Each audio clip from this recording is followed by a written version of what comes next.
Well, good morning, good morning, good morning, good morning, and good morning, everybody. Good morning, everybody. Welcome to another episode of The Morning Glow. Welcome to another episode of The Morning Glow. Got a great broadcast lineup for you this morning. This is the 1st of June. We're 6 months in, y'all. We're 6 months into 2021. We're 6 months in. This is the 1st of June. And there's been a lot going on this year, man.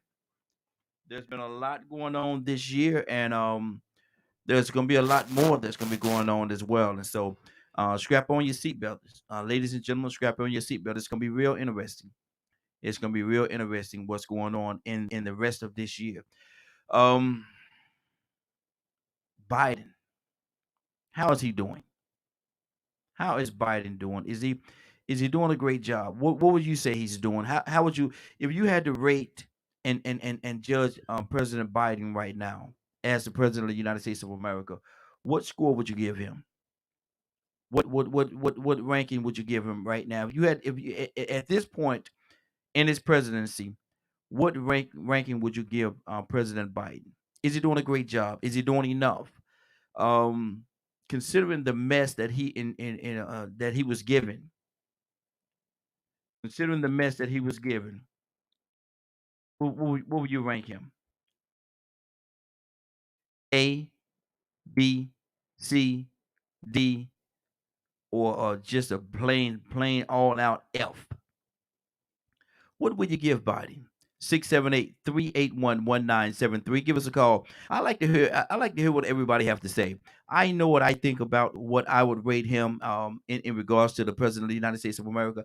I know what I would rate him, but I want to hear from you all. So please, if you're available, if you have a few minutes, give us a call. 678-381-1973. 678-381-1973. Give us a call and let us know how you would rate and rank your president of the United States of America. Is he doing a better job than our last president, number 45, President Trump? Is he doing a better job? Has he been in office long enough for you even to gauge how well of a job he's doing? And how do you know? Um, did he inherit? That's what I was looking for earlier. Did he inherit a mess? Did he inherit a mess? Or I mean, when he took over the president of the United States of America, he knew he knew what the situation was. He knew what he was coming into. But yet and still, it's almost like if you go and you put an application in somewhere and people say, "Man, that's a terrible place to work. Man, I don't even know why you want to work there." Well, everybody told you, you knew what it was.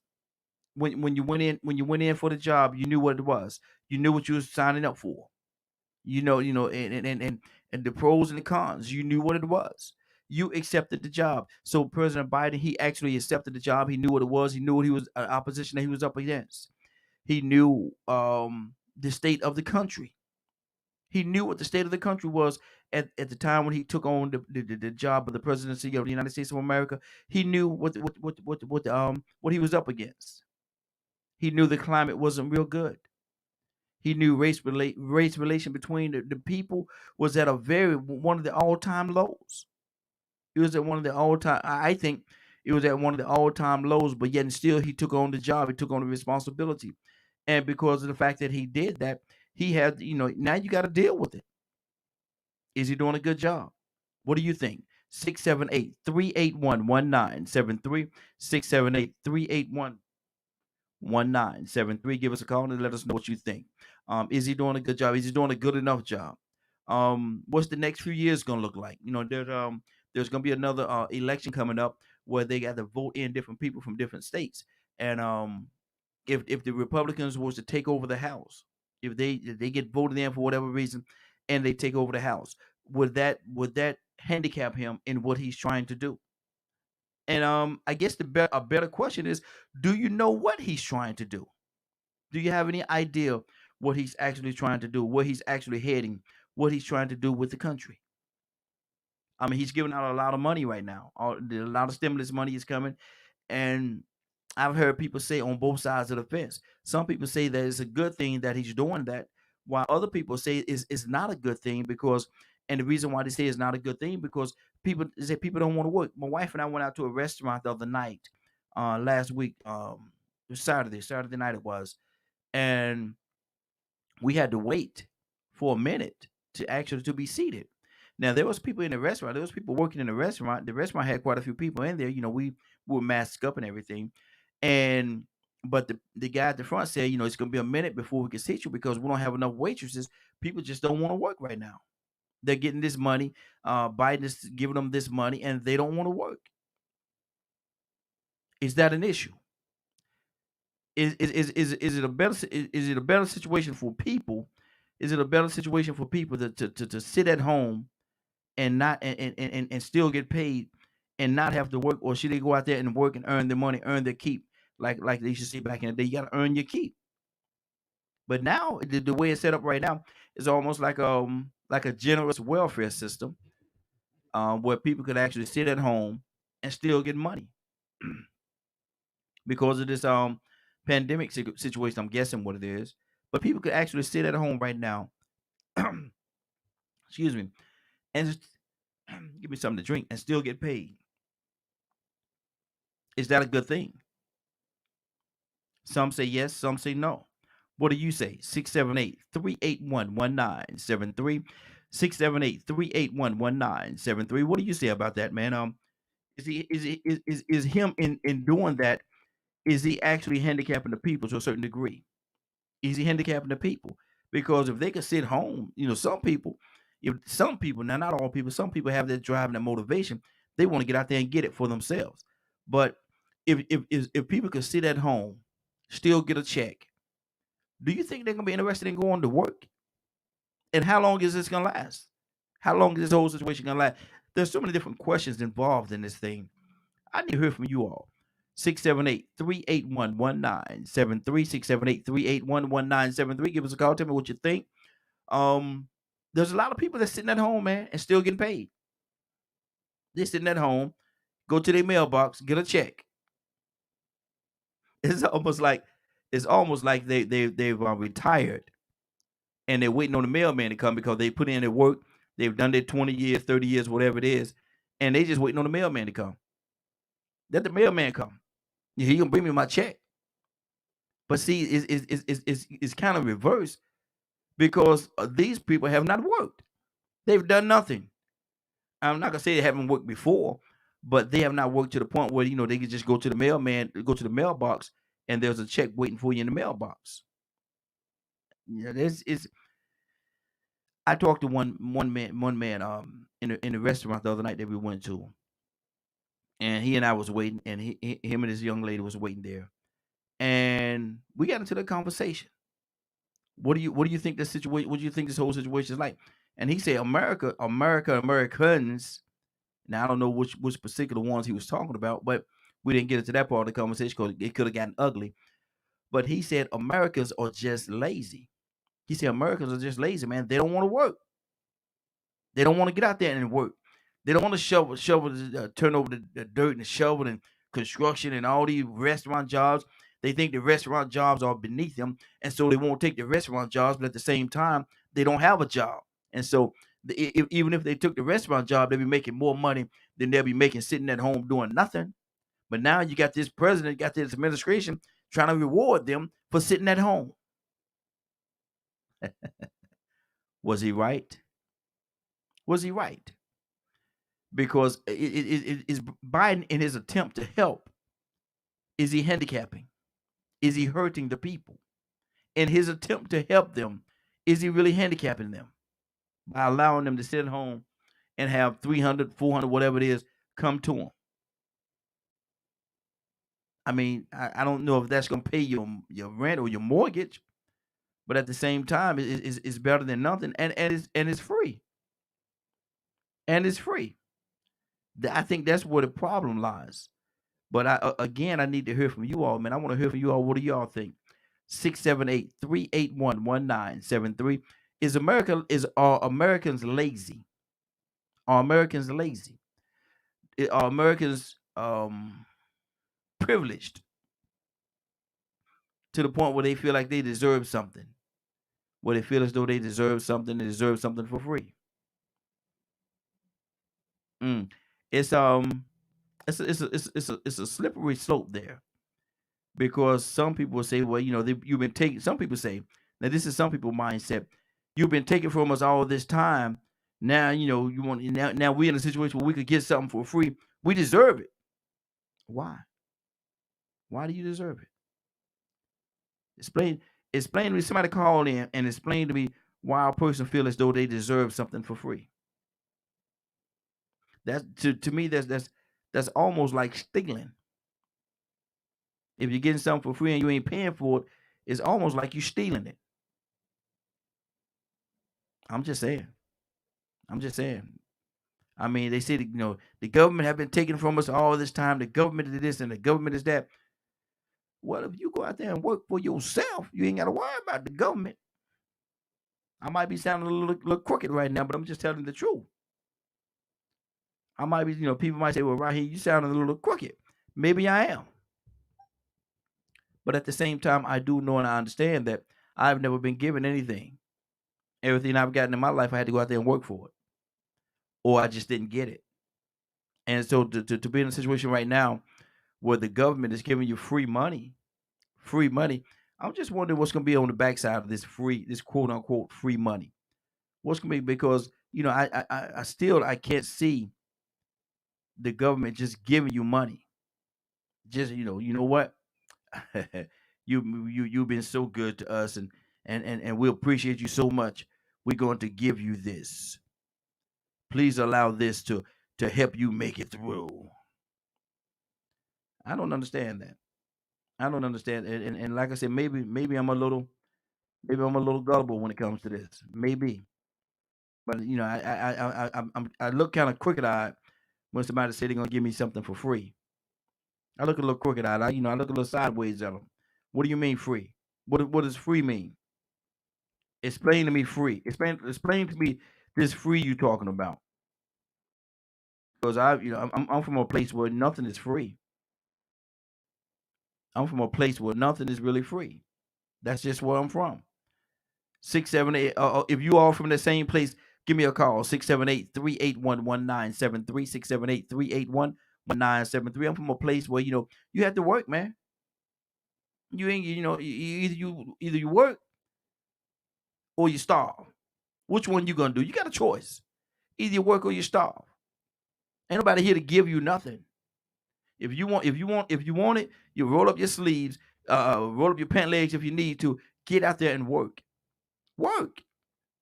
But again, I asked the question: is this government handicapping people and giving them this free money? These stimulus checks that they're giving out X amount of money to people that have kids. If you have kids, you get more money.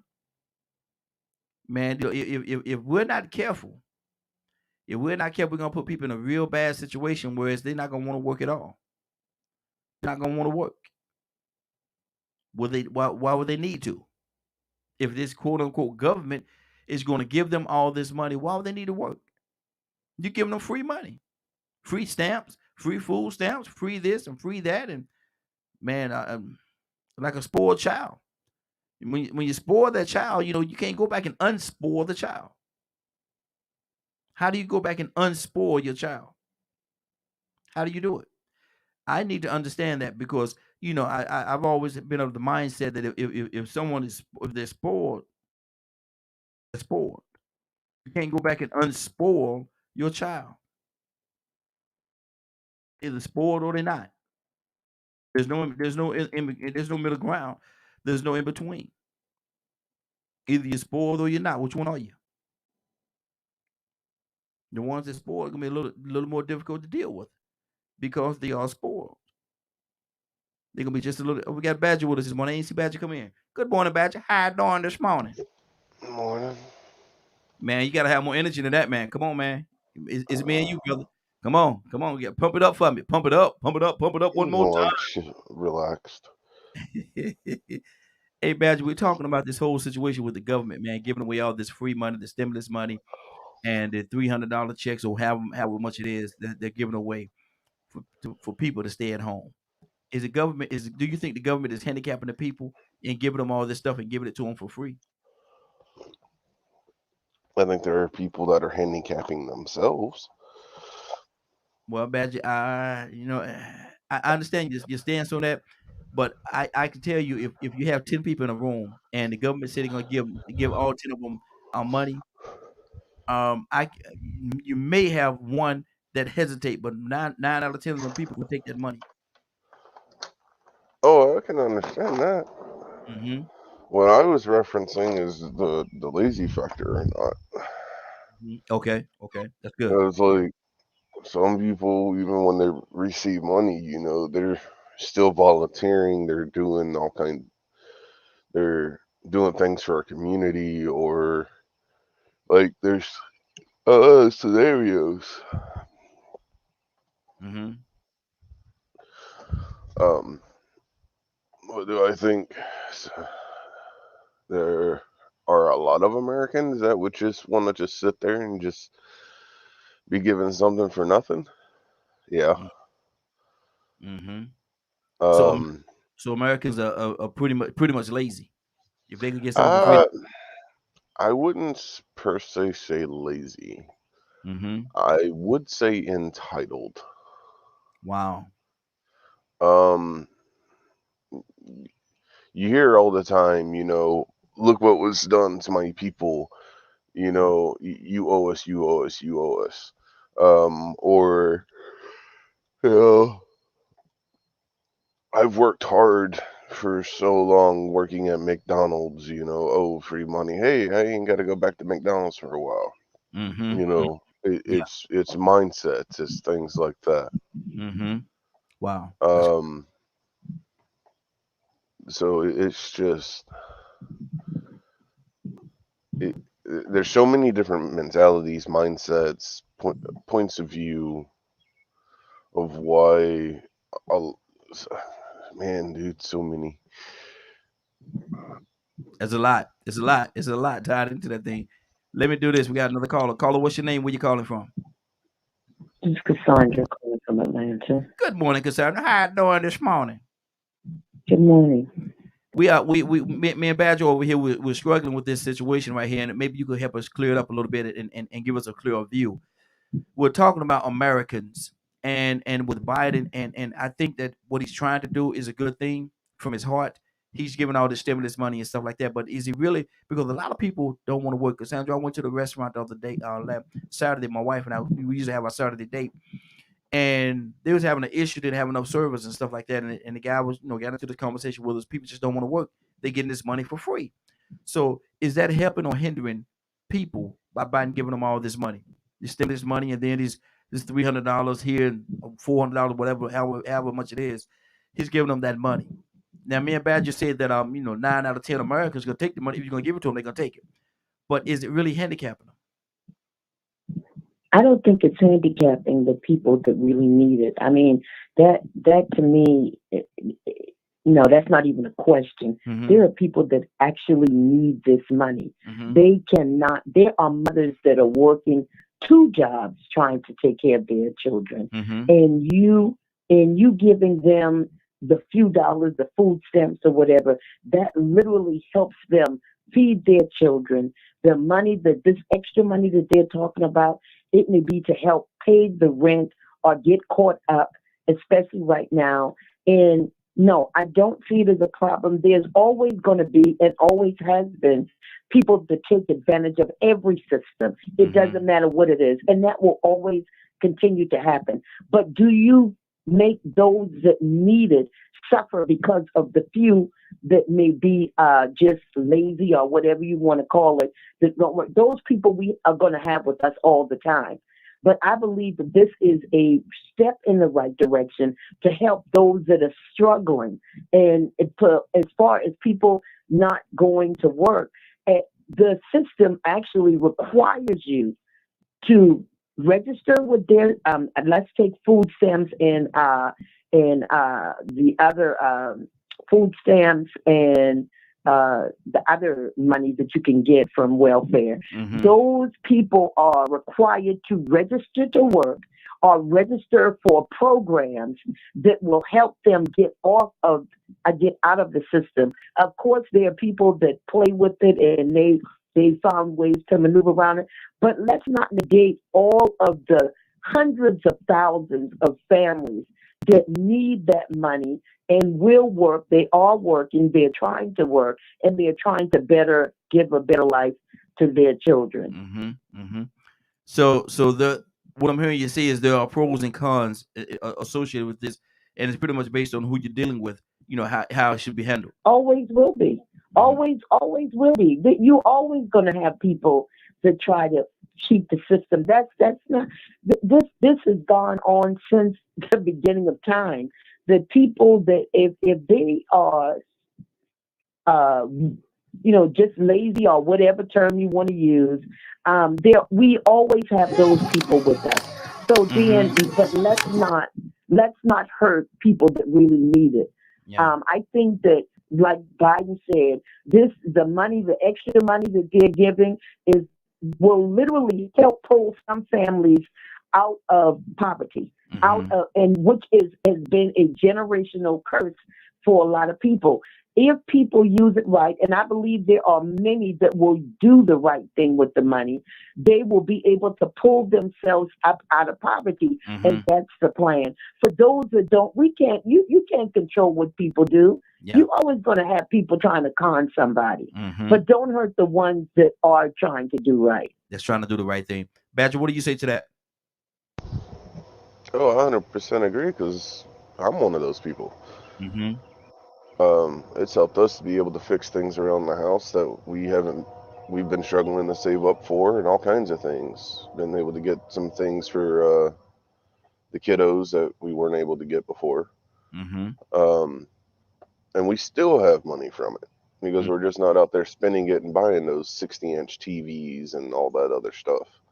Mm-hmm. You know, we've used it for what we needed, Yeah. Mm-hmm. either repair on a vehicle or repair on the house. You Mm-hmm. know, some vegetables to be able to grow in the garden and things like that. So, matter of fact, we used some of it to help a friend of ours, Mm-hmm. somebody that was in need of that needed something, and also used it to help my sister some. Okay. Okay. Um, so I do think there is a lot of people that aren't like the others. Mm-hmm. You know, Mm-hmm. that's needed it for different situations. For the right reason. Yeah. Mm-hmm. Um, and then there's the other people that just went on a spending spree. Mm-hmm. Free Um, money, free money. I'm gonna get this. I'm gonna get that. Yeah. I've been wanting this. and Yeah. that first stimulus check, the local Walmart, every single big TV sold out, every single console, every single computer, pretty much. Like, there were so many empty areas in that store. Mm-hmm. And I'm sitting there going, why do you need all of that? Especially in a time like this where everything's is sparingly available. Well, not available, but your shelves are in need. Your shelves are in need, and you're gonna go out there and buy a TV. Cassandra, that don't make sense to me. If you're in a situation where you need something, your family needs something, that TV is not is to me is of very little importance. I totally agree. And I just said there are people that take advantage of the system, but we can't throw the baby out with the bathwater. Mm-hmm. We cannot just assume that people are going to stay home, not do anything. I'm going to be totally honest. For a long time during this pandemic, and I've worked a lot during the pandemic when I could because my industry was closed down. Yeah. But I I did not want to go in a store.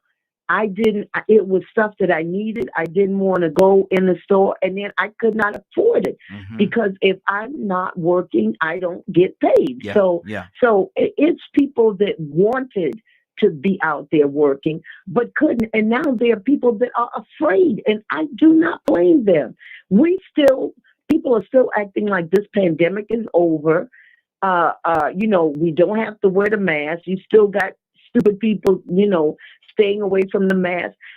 You, listen, It's a life and death situation for some people. Mm-hmm. If I get COVID, like I said, I'm very high risk. I could die. Mm-hmm. Somebody else get it, they're good. But why am I going to go out there and take that risk when other people aren't being careful? Yeah. Yeah. Exactly. Exactly. That's true. Badger, you was about to say something? Oh, we ran into that in this area. Even some people that I ran into one person said that they already caught it, so because my son, my oldest son, he's still learning social interaction, and we were all wearing masks, and he tapped me on the shoulder and said, Why isn't this person wearing a mask?" And then the person heard him. He was staying about 6 feet away. Mm-hmm. Well, he said, "Well, I've already caught it and already got over it." Mm-hmm. Oh, well, fun. Um, so like it's like I don't. It's so interesting. And then Me, there are the shots. I am very much against the shots, personally. me too. Me too. But see, Um, but what people don't understand is they say they already had it. They and I could be wrong with this, but and y'all help me understand it. But they could very well be a carrier, transmit it to other people. Cassandra, is that how that work? Yes, yes. Just because you've had it doesn't mean you can't get it, and to tell you the truth doesn't mean you can't give it, because Mm-hmm. we have seen that there have been people that have gotten it more than once. So it's about safety, and like I said, you can risk your life but don't risk mine. Mm-hmm. I'm very careful, and I spend a lot of time around people now. I do events and different things now, but I mask up and I ask people that are around me to mask up. And Mm-hmm. when I hold events, I ask people to mask up. Yep. And Yep. I'm not playing. I'm not joking about it. This is my life. Mm-hmm. Play with your own life, but you're not going to play with mine. Exactly. Exactly. Go ahead, Badge. What's on your heart, man? And that's a good thing that everybody have to mask up because, like you said, that person could very well be a carrier. the and that's the thing that gets me. I talk to my wife about this quite a bit because I honestly don't understand it. People talk about freedom and all this kind of stuff, but yet here we are with a virus that does hurt people that are at risk. Mm-hmm. And there's plenty, and I mean plenty of stories, not, I wouldn't say stories, personal experiences of people needing surgeries or people that have passed away. I don't know how many people I've come across that their loved ones passed away with COVID, and they're so angry at other people in the population because to them they view it as they just don't care about another human life. Mm-hmm. They're so worried about having to wear a mask that the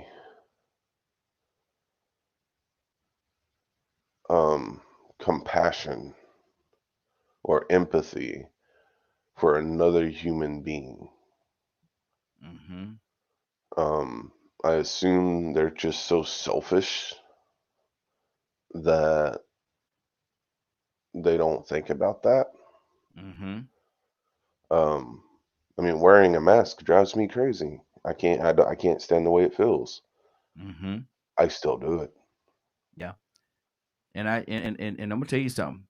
I wear it too. I wear it too. Every time I get out the car or whatever, I don't wear them when I'm in my car. But when I get out my car going into some place, I grab my mask and I put it on. And a lot of times, Cassandra, it's hard to breathe in them thing, man. You have to keep doing. It's tough, but it's necessary. It's tough, but it's necessary. What do you say about that, Cassandra? Yeah, I mean, who wants to wear a mask all the time? Mm-hmm. Nobody wants to just wear a mask, but it is just that it can be life and death for some people. And we keep saying at risk. Yeah, I'm at risk, but guess what? There are people dying that were not high risk. So Mm-hmm. you need to take that into consideration too. There are younger people dying that had no risk. There are middle-aged people dying that had no risk. Mm-hmm. So you playing with dynamite with your own life. Yeah. Yeah. And I don't understand that for a mask. Yeah, okay, it's uncomfortable. It has been proven that it does not inhibit your breathing. Mm-hmm. That's been proven. Now, Mm-hmm. if you getting some crazy kind of mask, if you wear the type that the CDC has recommended, it obstructs your breathing not one iota. Mm-hmm. So you're wearing the wrong kinds of masks. Most people are, 'cause like me. I wear the pretty fancy mask that I like, and The yeah, little the cute one. The material little makes cute it. ones. Go on, say it, the little cute ones. Yeah, yeah, but yeah, they look real cute. But I know that that's not the kind that I could wear that wouldn't be so hard or feel like I'm having problems breathing. It's on us. Mm-hmm. It's on us. If we follow CDC guidelines, it ain't no problem breathing in the mask. It's already been proven scientifically. So it's on you. I'm going to wear the cute mask that may not be breathable because I Mm-hmm. want to be cute. Yeah. Yeah. It's a choice. Magic, cause you want to be cute. You hear that? Cause you That's want. right. Wow, Everything matches. I got masks to match every outfit that I put on. Ask anybody to see me. Lord, Everything matches. gotta coordinate. Gotta That coordinate. that's awesome. Mm-hmm. Let's let's switch gears for a second because yesterday was a very important day for a lot of people, man, that has served in the military and fought for our country. Yesterday was Memorial Day, and I think we should show some appreciation to the individuals. I have two daughters. One was in the Marine Corps, and the other is still in the Navy. That's fighting and fought for the country, and they dedicating their lives to doing that. Dedicated A lot of people have dedicated their lives to doing that for many years. Cassandra, what do you say to that? And how would you show your appreciation because they give us certain freedoms because of the fact they take those sacrifices. They give us certain freedoms that in normal situations we wouldn't have. What do you say to that? Yeah, I mean, all of except for one, all of my siblings, we all joined the military. Mm-hmm. My baby sister is the only one that didn't. So I had a sister that went one army, no, two were army. My brother and my sister, one Air Force, and I was Navy. Mm-hmm. And my baby sister never went in. She's the only one that didn't go in. Mm-hmm. But the bottom line is, I've always wanted to be a lifer. Mm-hmm. And because of health reasons, I wasn't able to be a lifer. My whole thing was I wanted to spend my entire life serving this country Yes. Yes. because I felt that strongly about it. I Mm-hmm. felt like it was the right thing for me. It's not for everybody. And I've never seen in my life where so many people discourage their children from joining the military. I Mm-hmm. think it's very honorable. Whatever your political views, if something goes down that this country needs to be protected, first of all, most people they cannot protect their homes as Mm-hmm. they should. Mm-hmm. So then having the military in place is important. And Yes. even when it comes to outside the country, we made ourselves a world leader. Mm-hmm. We volunteered to do that. So there are people that depend on us as well to help them protect their countries, Yeah. smaller Yeah. countries that Yeah. are trying to, that people are trying to take over, like Russia, trying to Mm-hmm. take over, everything in its area. I have a problem with that Mm-hmm. because if we, I mean, when they do that, that means what's going to stop them from coming into our country? Yep. You can say what you want and say that won't happen, but play around with people like Putin and see what happens. Mm-hmm. Exactly. and they're always trying to do something to infiltrate the systems that we have in place. A couple of weeks ago they said that Russia has something to do with the pipelines or something. I don't know how true it is, conspiracy theory, if you will, but that just make you kind of think a little bit though. It kind of make you think. Badger, what do you say to that, man? Memorial Day, celebrating our military. Mm, I I guess I don't understand what you're asking. Is it a good What? thing that we celebrate and honor the military that actually is fighting to make sure that we have the freedoms that we have and be able to do the things that we do here because of certain individuals sacrifice themselves and their lives to go into the military and fight for the country? Yeah. Um, I also feel that we need to fight too Mm-hmm. because, when they come home, depending on what state they live in, they don't get much help. Mm-hmm. Yeah. Um, so there's so many that are on the streets and stuff like that for Mm-hmm. different reasons, you know, everything from mental health to they just don't want to be out in the public. Mm-hmm. Mm-hmm. As far as like the day-to-day um interactions. So like there's multiple reasons behind it. Mm-hmm. Um and it's something that's always like drove me kind of crazy because it just doesn't what's Doesn't make term? sense how a person could fight for their country and come home and have nothing. Mm-hmm. Go ahead, Batch. Um it just makes me upset because you heard my comment about, it's sad that, people that play sports are paid billions while our military people and things like that are suffering. Mm-hmm. um, our warriors are suffering. Um, and it's crazy. Um, I was on the met somebody on Discord through one of the games I play, and she's a nurse. Mm-hmm. Works in ERs and stuff. So there's no telling how many lives she has saved. Mm-hmm. And she ended up losing her job and having to find another one because she ended up getting throat cancer.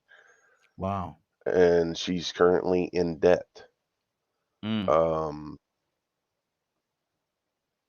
because of not being able to get insurance or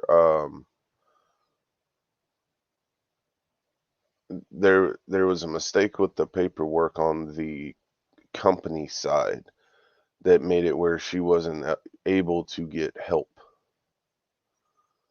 to cover the cost for this stuff.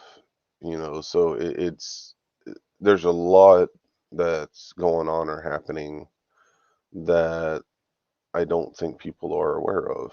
Mm-hmm. Wow. Wow. Cassandra, what do you say to that, man? There's and better yet, let me ask you this question: How do you feel about that, Cassandra? I know you deal with a lot with the homeless, man, and you have a heart for individuals that's homeless, and some say houseless or whatever the verbiage. But to go to the military and fight for this country and come home and have to end up being homeless, Cassandra, how disheartening is that for you to see something like that? Man, I it hurts me. It's crazy that you even mentioned that because yesterday, I was at a QT and there was a homeless guy out there. He had on his little military jacket, and how you can Yeah. tell that he probably suffers from PTSD or Yes. whatever his mental condition is, and I saw him, out there, and it's sad because when I go downtown Atlanta, there are so many military men Yes. and women Yes. out there on the street. Man, that thing hurts me. I'm Mm-hmm. like, what the heck? Mm-hmm. These people went and served their countries, Yeah. were willing to sacrifice their lives to the point of losing their lives, and they Mm-hmm. come back here and they can't get help with housing. They can't Yeah. get help. A lot of them need mental health. Mm-hmm. When you try to get an appointment at the VA, everybody that I know that goes down there, see, it's like pulling teeth. Yep. It's like you got to wait forever. If I'm suicidal or if I'm having anxiety, to have to wait 2 months for an appointment, or what the heck? Mm-hmm. So, and then when they try to help them with the housing, it seems like it takes them for. I have a friend that they were staying in a hotel. Her husband was sick. They were staying in a hotel. He was a vet. And they literally almost got put out of the hotel trying to wait for help Mm. from the VA. We got to do better by our vets. We Yeah. got to do Yeah. better. Yeah. And see, and that's the thing right there. It's so disheartening because they actually put their lives, they put their lives on the line out there fighting on the front lines, doing whatever they had to do to make sure that we had the safeties that we need and that we take for granted a lot of times. Actually, Cassandra, we take it for granted that and we think that we're just old as this is like Badger said earlier. We feel as though we're just privileged to have this. No, somebody had to sacrifice. Somebody had to go out there and Somebody fight. sacrificed. Somebody had to go out there and fight Yeah, and do the things that they had to do in order to make it available for you. Leonard, good morning, Leonard. Hi, absolutely. Leonard. Good morning. How you doing this morning? We talk. Good morning, Raheem, in the Morning Glow family. We talking about right now. We hadn't got to the topic. We'll get to the topic in just a few minutes. And Rico, I'm gonna come to you in a second, brother. I know you're there. We talking about our soldiers, man. Yeah, our soldiers, man. Yesterday was Memorial Day, and how disheartening is it, Leonard, to have somebody go out there and fight for this country and come home and have to be homeless and not have anything, not get the help that they rightfully, I think, deserves. What do you say to that? Well, it's sad because the situation is the way it is because of government, Mm-hmm. Yes.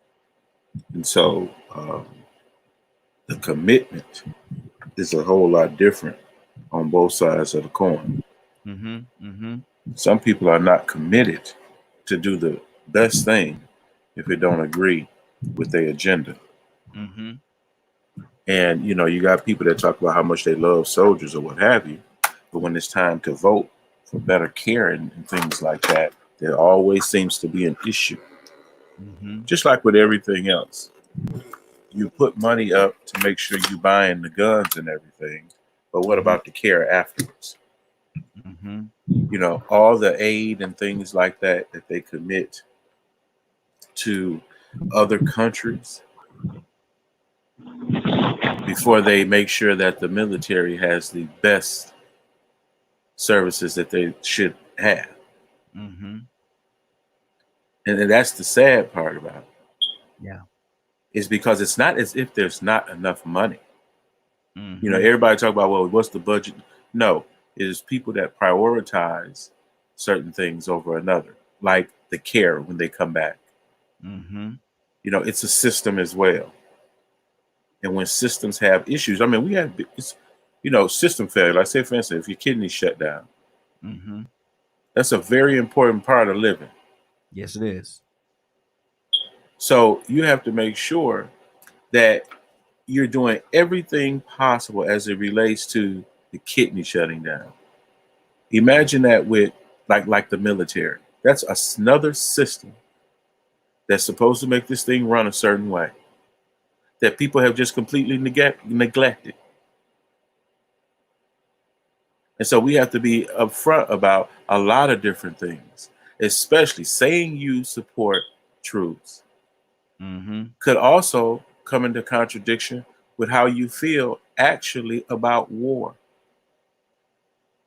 And we're talking about all the things that America, remember now, America does things and gives you a lot of propaganda. See, a lot of that stuff was just propaganda, just to get people to come on board with the program, to get buy-in. So it's okay to kill people, but then we never tell you or show you the pictures of the people that we're actually killing. Mm-hmm. So a lot of times Memorial Day brings about several types of feelings for different people. You know what I'm saying? Some people think, because you think of war first. If it wasn't for war and everything, would we still have a Memorial Day?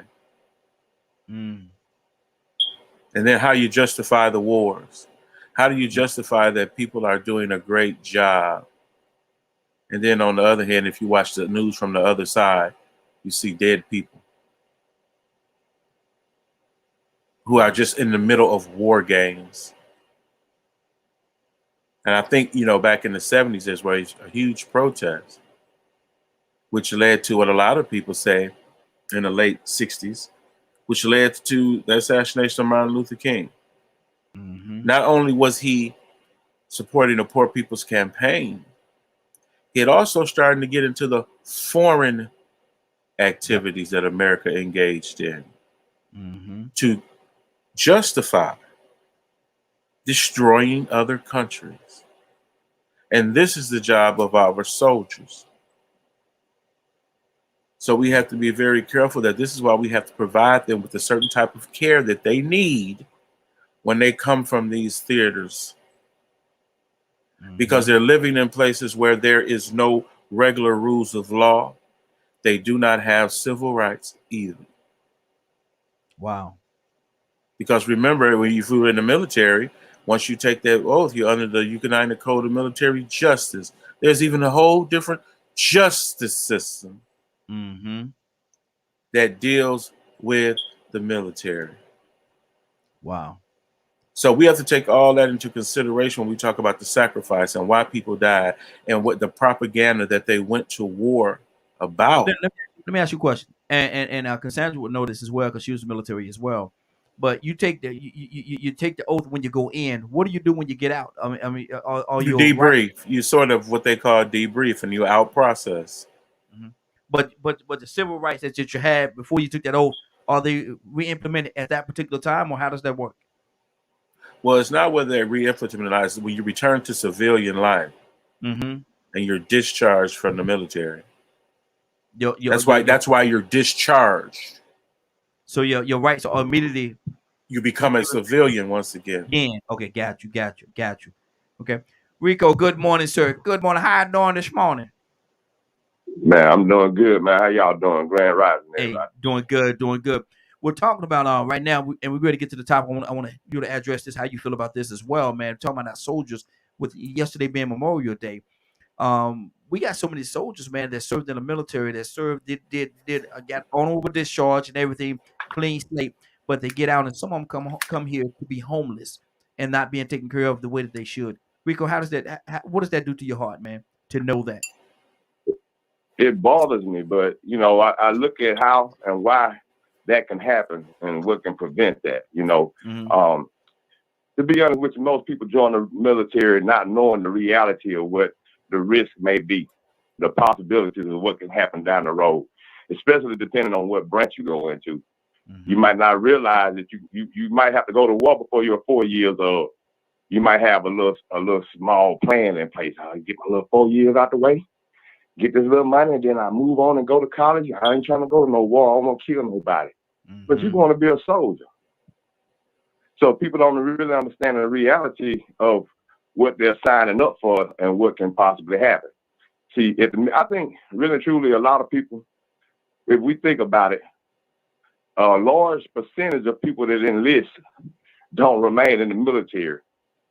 But we look at the ones that do remain, or we look at the ones that did enlist and then they got out, and we honor them as soldiers, but they really wasn't built for it.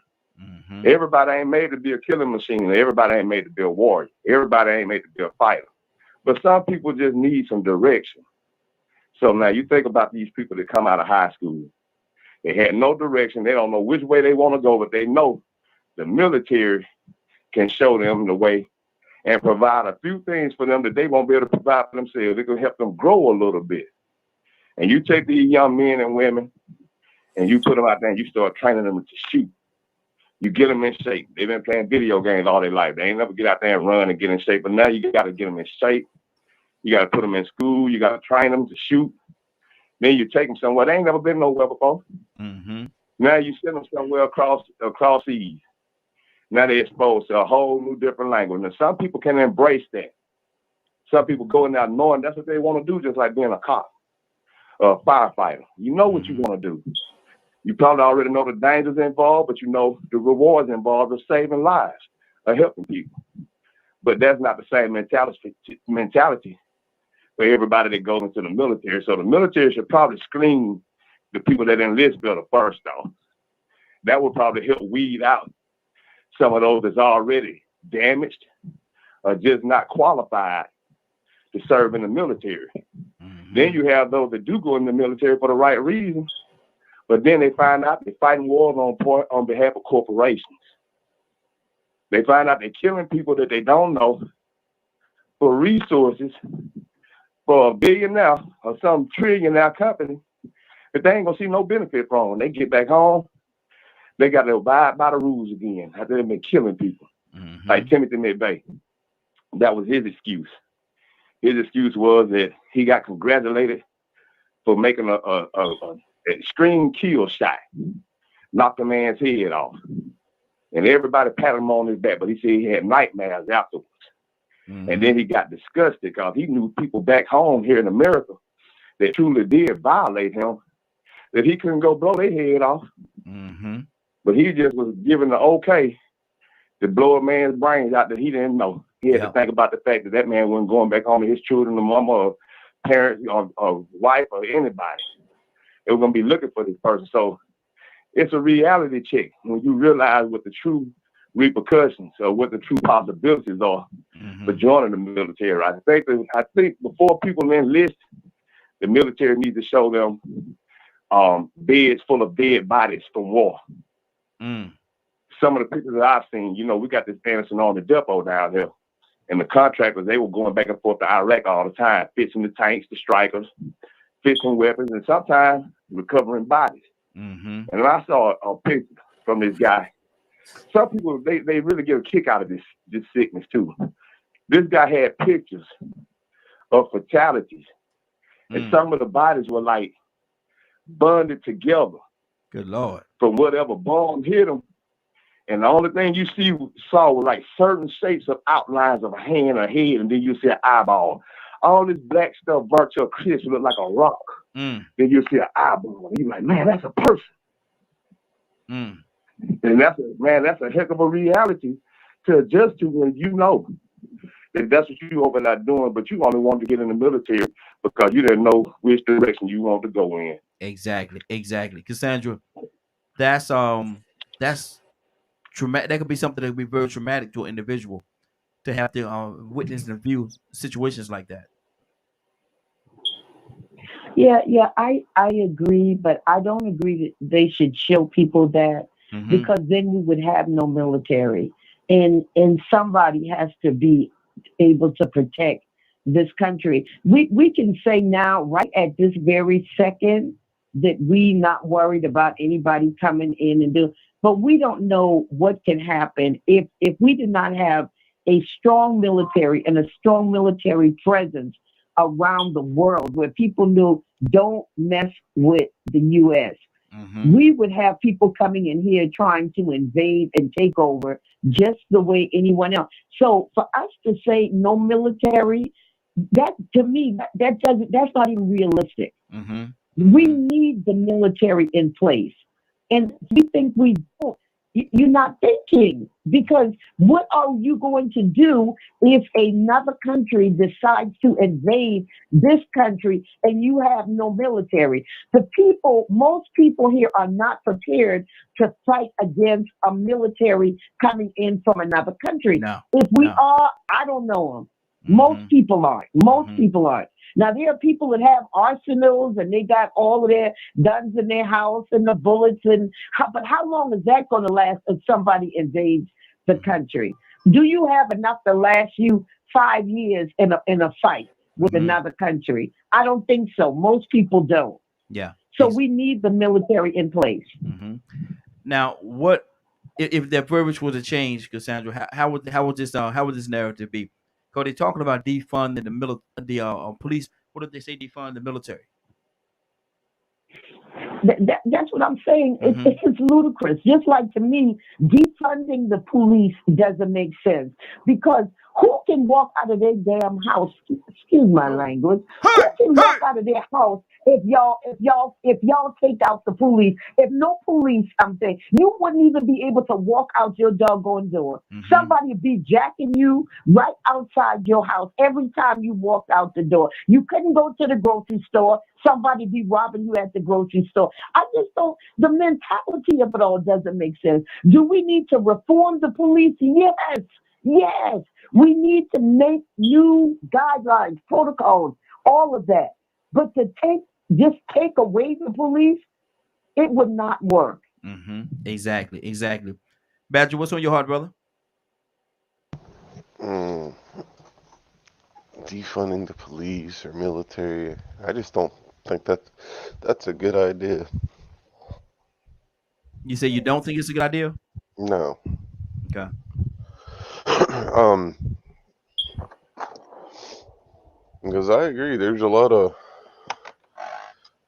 in this day and age. There's not as many thick-skinned people as they were 30 years ago, 20 years ago. I don't think I don't think there's. I think in select areas, it would surprise people of how well they could handle, outside military force coming in. But for the others, not so much. Um, but that's my other thing though, is like there are some places our current military are that I don't really understand why they're there. When there's so much stuff going on in our country that needs to be taken care of. Like this fighting over oil, in my opinion, is one of the stupidest things that we're doing. And I don't care what mass they give it. But oil has been shown to be harmful, and everything else. Why don't they? Like, there are alternatives to be able to produce energy and vehicles and all this other stuff. So it's.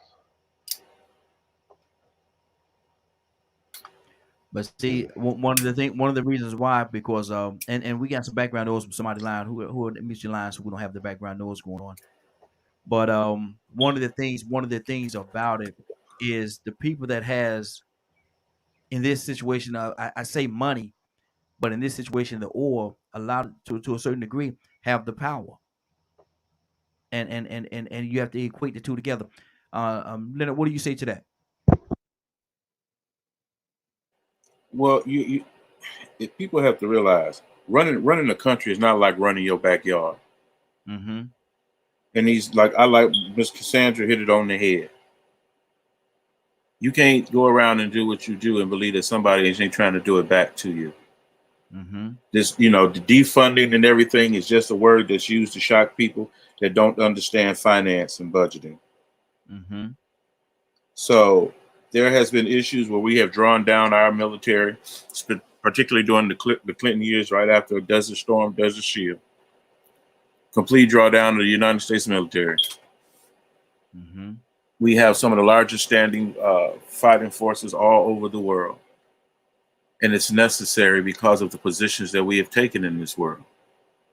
This notion that somehow this huge utopia, and this is one thing I don't agree with when it comes to the movement, this notion that the police are the problem. It's just part of the problem. You need policing. You need decent police. The military isn't doing anything because there's our rules that go with military, that people have sat down and taken the time from a public administration standpoint to create. The military, people have to understand that some of you talk yourselves into the position of almost supporting communism or a very strange type of social, which led to the end of the Soviet Union. This notion that you don't have to provide for certain areas of the public. One thing that America was better at than other people was being able to support a defense budget as large as we have and take care of social issues at home. Those are two very different things. Not you exchange one for the other, but you have to make sure that the funds are allocated properly. The deal, like I remember I told somebody before, our defense budget is bigger than most countries' budget. Yeah. Just our defense budget. And this notion that, well, what are we doing? We're protecting private interest around the world. That's what the military does. Now, let me ask you this question. Do the military also, from time to time, become too involved with other people's interests and other people, what they have going on? No, because that is the objective. That is solely why the military does what it does. It protects American interest around the world. Whether those interests are for the public or private does not really matter. I think, and everybody have they're right. I'm going to go to Rico as well. Then we're going to jump over to the topic for the day. But I think sometimes in some situations, our military put their hand in too many people's business around the world. That's just me. I could be wrong. And a lot of people say that because they don't understand what business is being conducted. Because you would be there if it was your business. You would be doing the same thing. When we went over and up under the false narrative of weapons of mass destruction, go over there and they destroy all them people and kill all them people and kill all the. I have an issue. I have an issue with agreeing with that.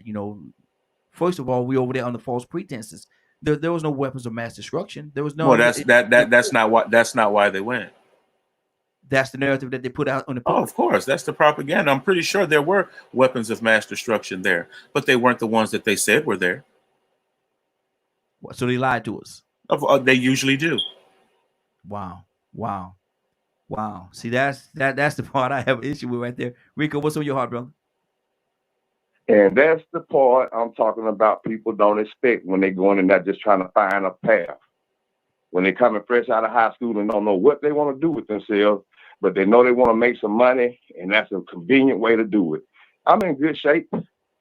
I can handle it.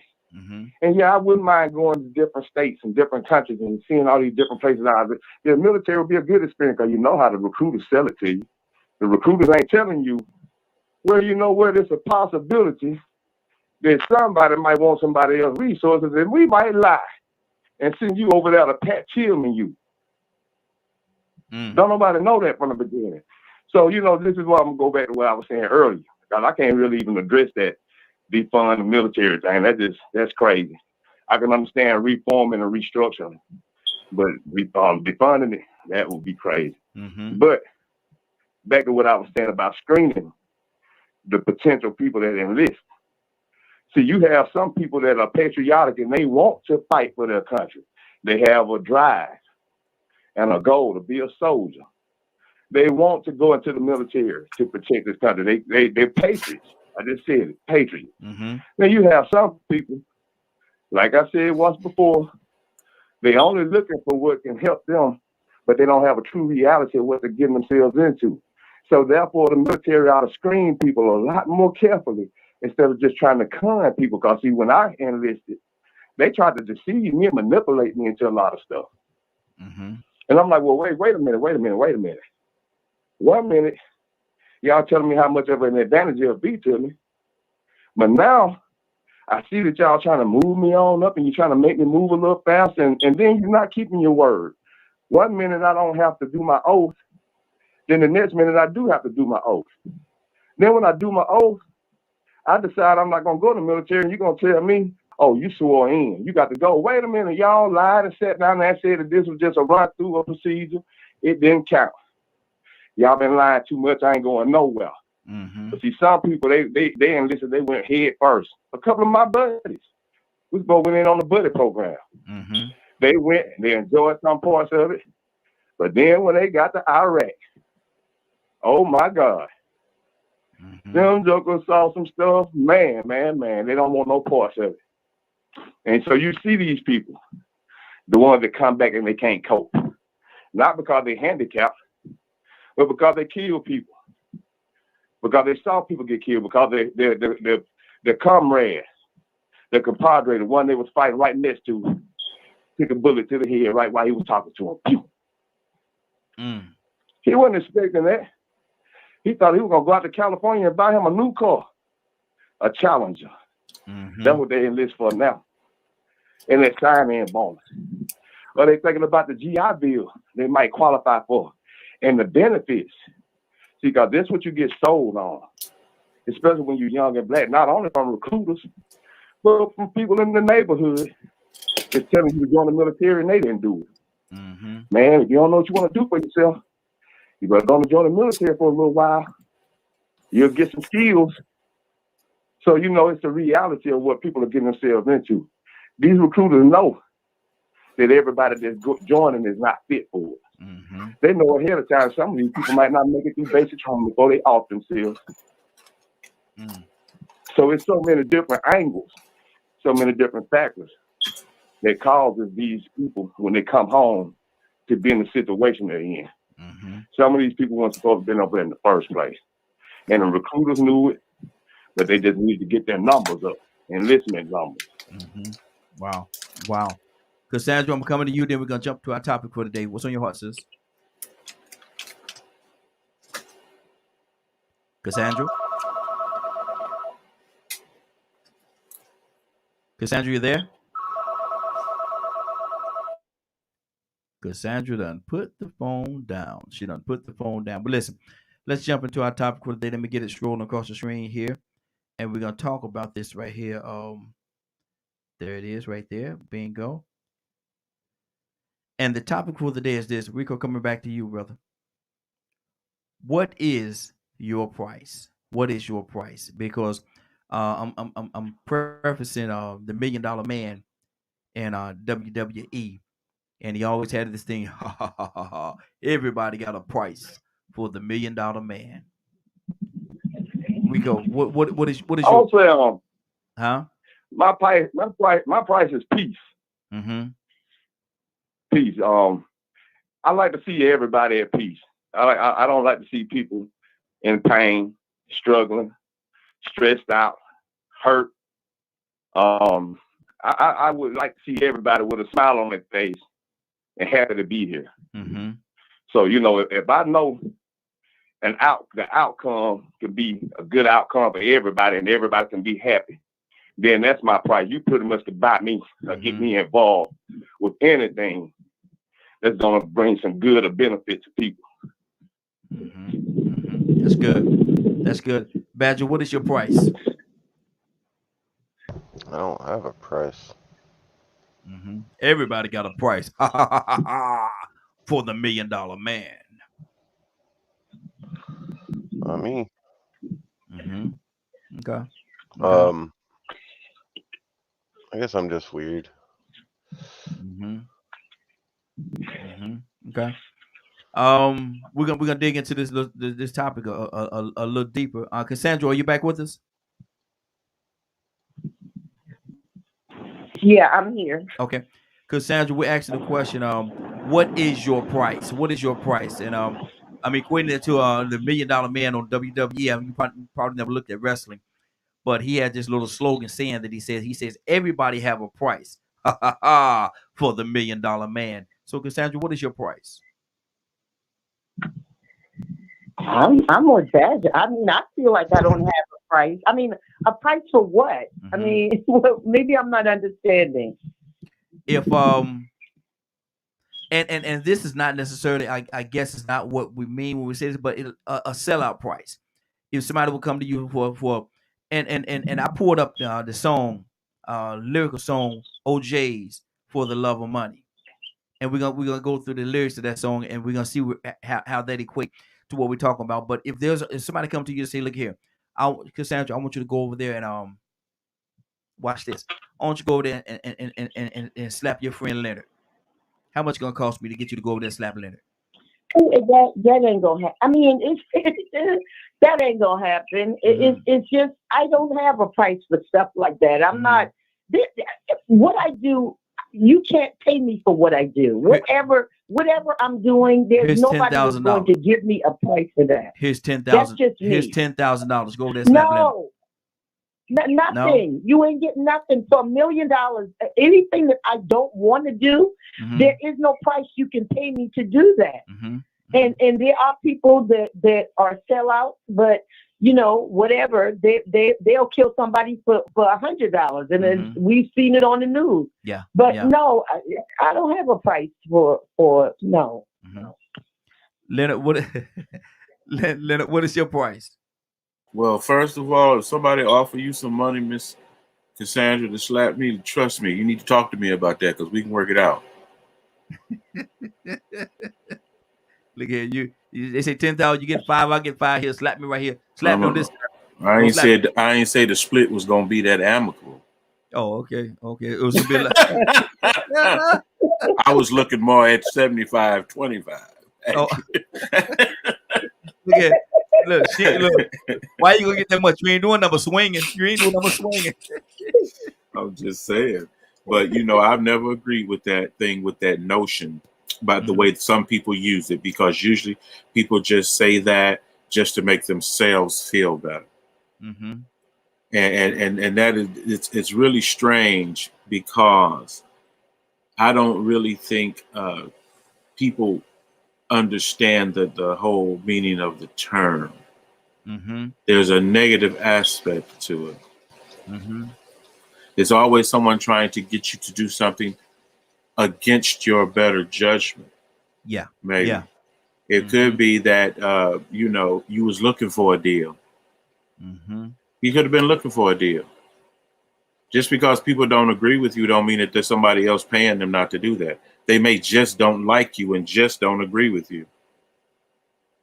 Now, pressure bust pipes. Now, somebody in a pressure situation where their family is about to get kicked out, and the sheriff, they know the sheriff is on their way to serve those papers, and they got to get up out of there. Somebody come to the door, so look at here. If you do this right here, I get you out of this situation. How many people will be tempted? They got their wife and the kids or whatever the case in that house. How many people literally do you think will be tempted to take that deal? You didn't give me a deal. No, I said if a situation there is no if. What is the deal? Listen to me. If you are in a situation where the sheriff is on his way over and you're about to get evicted from your house, your wife and your kids about to be kicked out, and somebody come to your door, somebody come and they knock on your door, and they say, "Look at here, I can make this go away. I need you to do this right here, and I give you all the money that you need to get out of this situation." How many people will be tempted to take that deal? I don't know, because I don't know what the deal is. I just told you what the deal is. No, that's not a deal. What is that? Because you didn't tell me the terms of the deal. If you do what I tell you to do, you can get your money. That's the deal. What are you telling me to do? Because that's what matters. Watch this. Slaps Cassandra. Oh, yeah, we can work it out. See, so you weren't going to stop till I told you a deal. You weren't going to stop till I told you. Well, see, that's the thing I say. Some people don't understand how they use the phrase and what it's supposed to be used for. And they'll call a person a sellout simply because they don't make the decision that they would have made. It's all a play on words, actually. So basically, you say sometimes you are supposed to sell out because that's what you worked for, and that's the better deal. And at some point, you must sell in order to realize your benefits. See, that opens up a whole different can of worms when you say that you have to sell out and take the sale or whatever. And that's my whole point, to get you people to understand. All these Negroisms have serious dilemmas and conflicts, so I would be careful how you use them. But your verbiage says sometimes you have to sell out, and that's the Yeah, you part. always should sell out when you get a better deal. Rico, what do you say to that? Now that you clear it up, Mm-hmm. see, I like what he was saying too, because you have to clarify your words and use them the right way. See, because sometimes my price could be whatever I tell you I'm selling something for, Mm-hmm. Exactly. or whatever I would let you hire me for. Mm-hmm. So that's the way I took it. When you said, "What is my price?" You know, I wasn't taking it what would I sell out for, because now when you start talking about selling out, that means you throwing somebody under the bus somewhere, or you may be taking a loss. Mm-hmm. You're taking less than what you should be taking, Yeah. selling out. Mm-hmm. So you know, yeah, I wouldn't take less ever. You know, I mean, well, you know, I take that back. There may be some extreme situations, you know, in life. Sometimes we go through situations where we be like, you know what, man, if I could sell my soul to the devil right now, I would. Wow. Certain people would say that, you know. Certain times people will go against the grain and they'll lose their religion and say if they had an opportunity to do this and that, just to do this other thing, they would take that one opportunity and they'll accept their consequences in the end. Mm-hmm. Mm-hmm. So, you know, now that you put the sell out hand on it, yeah, that's a totally different perspective. Now, like I said, go ahead. Now, if they offered you the deal, you was about to get kicked out your house, and your wife and your kids in there, man, you looking around and you said, man, the sheriff's on his way. Somebody knock at your door and say, look at here, man, I got $15,000 for you right now. I just need you to go down there and slap Badger. Would you take that deal? To go in there and slap Badger for $15,000? Yeah. I mean, man, yeah. No, man. For my wife and kids. We can work it out. We can work it out. For Badger. my wife and kids. Yeah. I mean, that's just a little small slap. I mean, I'm not offended by that, and actually. hopefully Badger understand that we need a place to lay our heads. Mm-hmm. And this $15,000 might handle us for a half a year. I'll make it up to him. He can slap me back later on. It ain't nothing but a slap. Come on now, let's be realistic. Let's be realistic. I don't slap people for free. Right? You know, I mean, yeah, 15,000. I mean, man, you know, they having competitions on the internet all the time. People just slapping the brakes off each other. Yeah. Getting knocked out. Slap fest. Yeah, so, slap fest.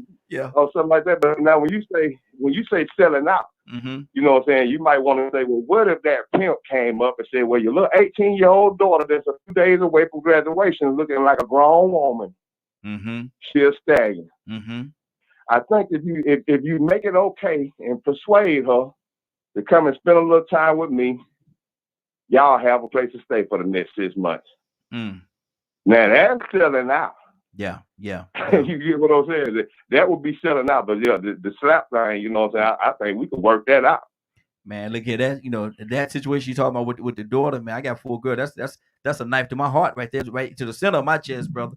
Ain't no. That would be the ultimate sellout. Mm-hmm. I know what you're trying to get to. You know what I'm saying? I was thinking, oh, nice and kind. It's a Christian network where I want to name what I let somebody hire me for. Mm-hmm. No, you want to talk about selling out to the devil. Let's also mention, girl, going to get him. He got that money. Mm-hmm. And if you really want to be sideways about it, Raheem, this is a common practice on some sides of the world, and it's mentioned several times within the Bible. Mm-hmm. They sold daughters. Yeah, that's the whole dowry situation. Mm-hmm. Mm-hmm. Yeah, exactly. Tucson, Donna Tucson. Good morning. How you doing this morning? Stay country. Hey, Donna, what is your price, brother? What is your price? Tell me what your price is. I don't have one. Mm-hmm. I was just thinking about what's the price of peace of mind, but you know, I was told that one time. It says you got to sell yourself trying to get a job, mm-hmm. and they had already set it up. And the manager told me, says, during the interview, you didn't sell yourself. I said, I'm not for sale. I know what I'm doing. Yeah. Mm-hmm. So you had your mind set already for what you was going to do. But to compromise, I'm not going to do that. Mm-hmm. So I didn't get the job till 6 years later when they just went over his head.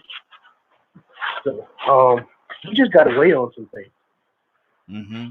But I just called to break up this possible brawl that you're trying to create, getting folks to slap Well, don't look here. If somebody come to me and say, "Look here, man, I got 150,000," and me and you standing right there beside each other, say, "I got $150,000." You slap him, I give it to you. I look at you, Donna. You look back at me. What's the conversation like? Right? You all taking that flight, so I'm gonna drive over there today. Nah. I got next. Donna, they getting in line to slap you, brother. Donna. The question is, the thing about it is when you said that, the first thing that came to mind is, what's my cut? Yeah, exactly. Is that a sellout? That's the question. No, we that's why I said we had to have that conversation. We had to, hold on.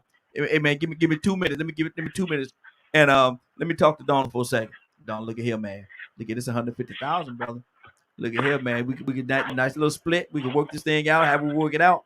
But listen, I'm about to slap you, man. I'm gonna have to slap you, brother. I'm gonna have to slap you. No. What we do next after that? Brace yourself. Worst thing people can do is spit on me, kick me, and slap me. You can talk trash all day long. Yeah, that don't bother me. None. But just have a spit. You know how people they play them. You know, some people play them little games. They want to just see what they can do with their foot with you. You must have a twitch or something that you got to get fixed. But and then you get slapped. Oh man, that's rough. Yeah. To just take one, and then smile and say, "Oh, all you gonna give me is $20? $20? Nah, I at least give you 45. See that? see how that works out. Cassandra, exactly. Cassandra, what you gonna do in this situation? Cassandra, now the roles are reversed. They say, look here, Cassandra, you gotta slap Rico. We got 150,000 on the table right now. You gotta slap Rico now. I need you to slap him. Cassandra, what you gonna do?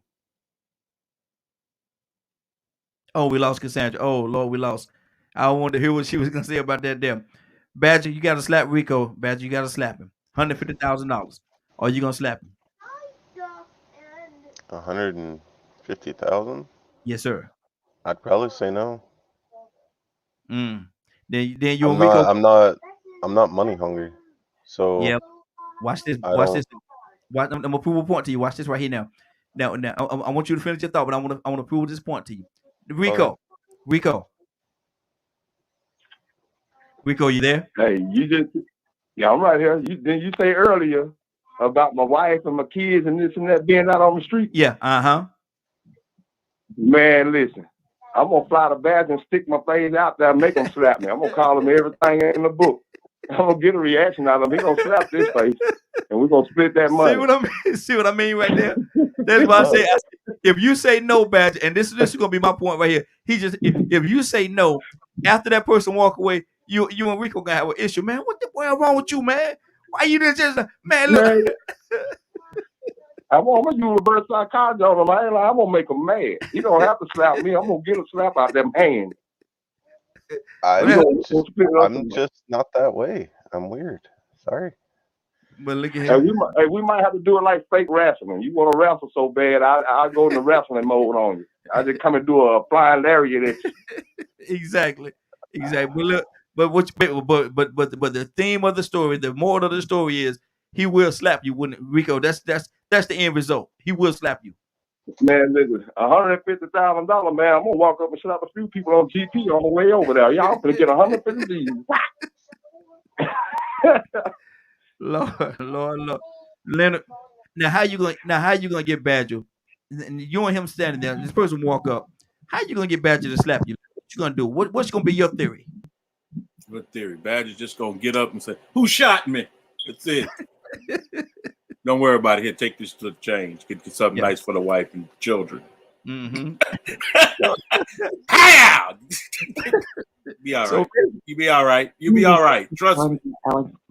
so basically, you saying you're gonna slap him so hard you're gonna think somebody shot him. He ain't gonna even know what happened. Don't even worry about it. Don't even worry about it. Hey, take this money. Take this money. Don't even worry about it. Go on, head home. Go on, head home, baby. If I whisper to you, brace yourself. We about to get this money. I'll explain it to you later. We about to get this money. You tripping. Don't make this something it ain't gotta be. You just be still. Hold still. That's what's key. You gotta be still. Look, no, don't move. Don't move. It's gonna hurt a little bit. It's gonna sting a little bit. It could be a little sting, but it's okay. It'll pass. You'll be all right. He worked on the Three Stooges. You'll be all right. Don't worry about it. This too will pass. This too will pass. Yes, you get over it. Donna, go ahead. Donna, you about to say something? No, I'm just saying, just say brace yourself, or this gonna hurt. This might hurt a little. we gonna be all. We gonna be all right. We gonna have to work this out. I'm gonna do something, man. Exactly. Pay some bills. We finna pay some bills. It's not personal.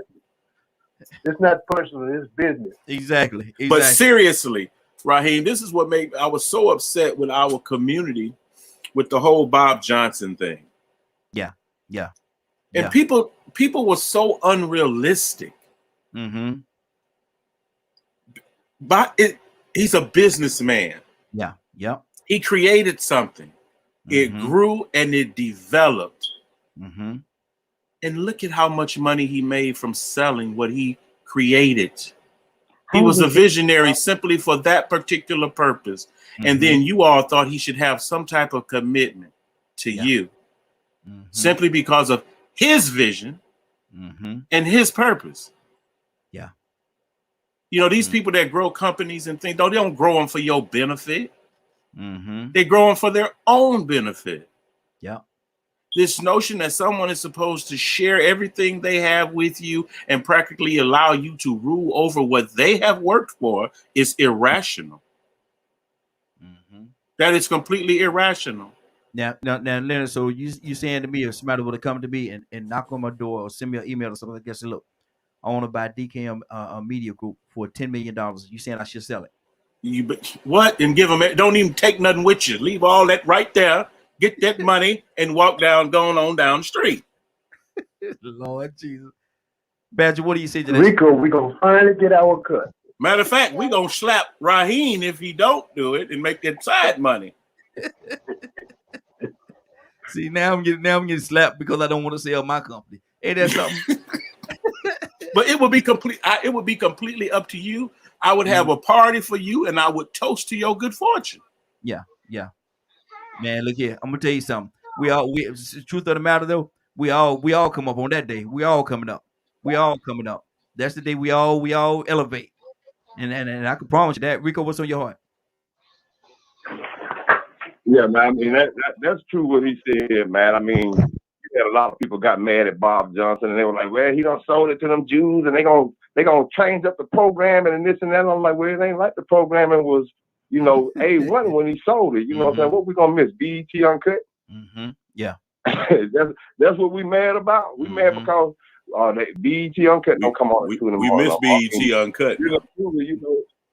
The man made a business move, like you said, And so to me, you're selling out when you're gonna hurt somebody, when it's gonna hurt somebody when you do it.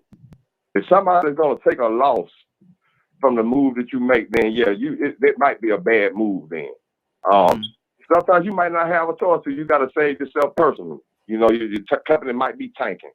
So it's time for you to go and merge and let everything go so you can save yourself.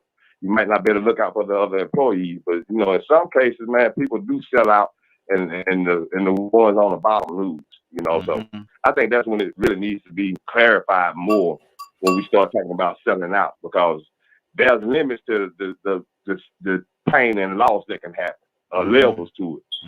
Like when you say slapping somebody, you can recover from a slap. Yeah. But being homeless or put out on the streets, because somebody sold out or sold a company and now you don't have a job, then that's totally different. You get what I'm saying? So yeah, I think there's levels to it. There might be certain time where we probably should sell out, but it's gonna be very few that I could think of. But if I was to do it, believe me, it wouldn't be somebody taking a loss or anything like that. Maybe it'd just be me taking less than my value. But it's funny that you brought this up because I go live every morning before I come on here, and both of my topics was know your worth and depreciated value. Some people will never take less than what they're worth. Yeah. You got to know your worth though to know what your price is.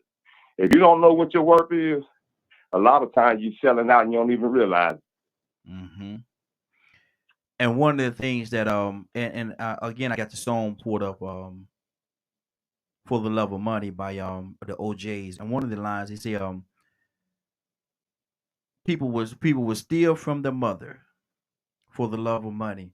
People will rob their own brothers.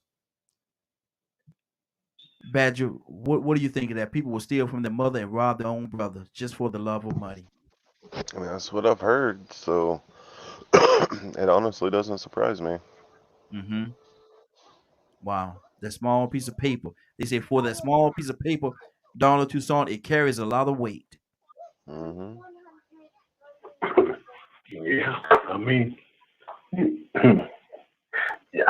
see it a lot. We don't even notice it because just like what Rico was saying, um, uh, and it goes a little further than that because some of these girls, ladies, or whatever the case may be, um, got these young daughters, and they meet up with this guy, and before you know it, they flip the script on them.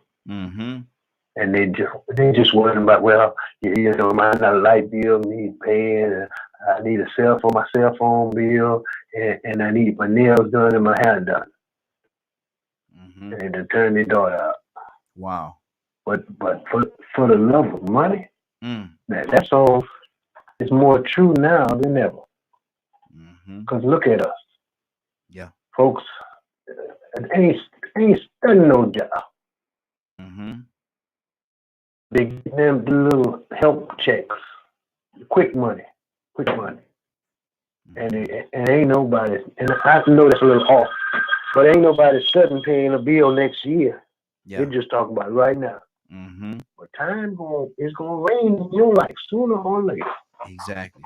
Better be ready for it. It's gonna rain on your parade. It's gonna rain on your head. That's what they say. It's gonna rain on your head. Leonard, what do you say to that, man? People will rob their own mother and steal from their own brother. Yes, indeed. I don't think it's. I would like to add that it's for something. They need their money for something. Something that they think very important. That's how you can tell where their mind be at. When some people who have a mental disorder where they just steal for fun. Some people stealing for drugs. Some people stealing for all different types of reasons. But that money do change things. And that's why people will do just about anything for it. Because it will change the situation. Yeah. And so, you have a lot of people done a lot of things for money. I mean, just think about that list of things people have done for money. And a lot of times we have these myths. Well, I'm doing this because of this, I'm because of that. I can tell what you're doing it for by what I see. Like you said, people, I had to do this to survive. No, you didn't, because there was lots of people around you surviving and they weren't doing that. Yeah. So miss me with that little romance that y'all been selling for the last 40 years. I had to do this, but no, you didn't. No, you didn't. You didn't have to do that. Exactly. You did it because you wanted to do that. It was a choice that you made. Yeah, it was over choice. And then you got to think about them people who they do lots of stuff. Sometimes you'll let somebody call you the N-word if the check big enough. You'll let somebody sexually harass you just for a check. And see, and to your point, Leonard, in the acting arena, playing a part. Enrico, he said one of the things that actually got him involved with the show was somebody was talking about when they was talking about that dress, putting on that dress, and y'all know how I feel about it, man. I'm not I'm not putting on no dress. I'm taking the Dave Chappelle approach. I'm not putting on no dress. But some people say that and a lot of people have done it. They put on that dress, man. They sold out. That was their price. They said, No, "Well, we're see how you just used that? mm-hmm.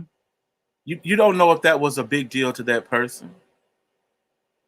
I know. I'm speaking for my own personal thing. You wasn't even a part of that deal. No, listen to me now. I say me. I'm not putting on a dress. They do what they do. How they do it. That's Right. fine. That's how they do it. But I'm saying, as far as in regards to me, I'm not putting on no dress. I don't care what you put on there. But you called him a sellout. Yeah, I do. Why? I do. Because a man, for my opinion, like I said, I'm not gonna try to tell you your opinion, and you can't tell me mine. But for my opinion, is this: I don't think a dress is appropriate for a man to put on. That's an apparel for a young lady, and that's Like the I'm way I saying. feel about it. Yeah, that's you. But you wasn't offered that deal neither. And if I was, I would not accept it. Right, then they just move on to somebody else. No big deal. And you know what I say? Thank you. Exactly. And so that's why I don't get into that part of it, that groupthink part of it. See, that's groupthink, where you say sell out in the community and everybody has their own notion and it's automatically tied to black and white and all these types of this type of mentality. If you're not a part of the deal, how do you know? I know that what I would do, and I'm speaking right. for me. You only know what you would do. Yeah, from exactly. that point of view of being offered that particular deal. They offer you $100,000 to put on that dress for this particular role. Then would you put it on? There are some part that there is a point where I would do it for free if that's what I felt like doing. If I thought it was important to the story or what have you or something like that, it wouldn't be a big deal to me because I'm not tying it into my masculinity, and I surely don't really care what you think. Okay, good deal. Rico, what do you say to that? Well, see, I know what aspect you're coming from. I see where Leonard coming from too. It depends on what they are trying to interpret by him putting on that dress. Now he might not be saying depends. He said he might not even have to pay for it. But see, you looking at it from the point of view, it doesn't matter what the deal is. What matters is the impact of the people you're walking it to. Exactly. Those little boys just running around here picking it up and not realizing that that's a character. You see, there's always an unconscious connection to things. You see things for what they are visually, but then deep down inside the back of your mind, you have so many other things that you perceive that your brain takes in, and people perceive it in different ways. So, yeah, that dress thing, I definitely wouldn't be a part of that. Yeah, because I see enough black men doing it, and you barely see white men doing it. You have to start looking at the reasons. Why am I seeing such a rash of men over the last couple of decades? Black men back to back to back with their pecs sticking out the top of a dress. Terry Crews, Kevin Hart. Yeah. And then why is it that they make so much more money after they do it? Yeah. Why did Will Smith become the highest paid man in Hollywood after he had his legs in the book? And with a white man on top of him doing deviant behavior. Oh, all of a sudden now he's a great actor because he kissed a man. It takes a lot to be a good actor. You are a top-notch qualified actor. He has natural talent. Why? Because he kissed a man. Well, why did he even have to kiss that man for real? Exactly. It was just a movie. Why did they do some kind of funny stuff to make it look like that? But no, they had to go as extreme and explicit to make it as realistic as possible. They wanted to make this Hollywood script realistic. And we're going to send you through the roof, Will Smith. Yeah, you've been talented, but we're going to let you get the big dollars now. So, I mean, there's another aspect that some people pay attention to. They realize that they're unconsciously putting that scenario out there of effeminizing black males. Tariq Nasheed got a DVD out now called Book Breaking. Unconsciously. Do you know what it would do to a man or a son or a daughter watching their daddy getting handled like a woman by another man? And he can't do nothing but sit there, take it, and not be a man and defend himself. The type of respect, that's a long-term effect that they can have on everybody. Because the man is supposed to be the protector and the provider. But see, I'm going to go back to this 7 out thing. No, I'm not about to get long with it. But when we start thinking about selling out too, sometimes we got to think that it's not all financial. Leonard said it a second ago. Sometimes it's for drugs. I know women that sold their daughters for drugs. Yeah. Mm-hmm. People that will. Aaron Hernandez, prime example. When he killed his wife's or fiance's sister, her twin sister at that, husband. His wife or fiance, the woman he had the child by, chose him over her twin. Mm-hmm. Now they divided. She didn't sell out for the money. She sold out for the person that had the money and the name and the celebrity. Yep. Because y'all, he had to do a cut her off. Had he not went to prison or had he not ever done that, he could have just broke up with her and just paid child support. And she moved on and been a groupie for some other football player. Mm-hmm. But she didn't think about that. She only thought about the fact that he was famous, he was a man, and him killing her sister's boyfriend or husband didn't mean anything. She sold out to justice. She sold her sister out. And then, like I said, she didn't get nothing from it, except the fact that she was standing up for her man. So some people sell out for love. Some people sell out for their mates.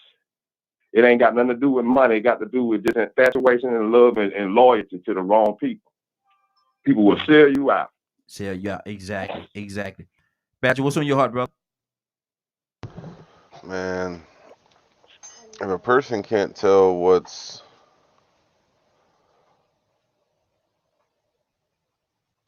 good or not and choose to just let things like that happen, it makes me concerned for their humanity.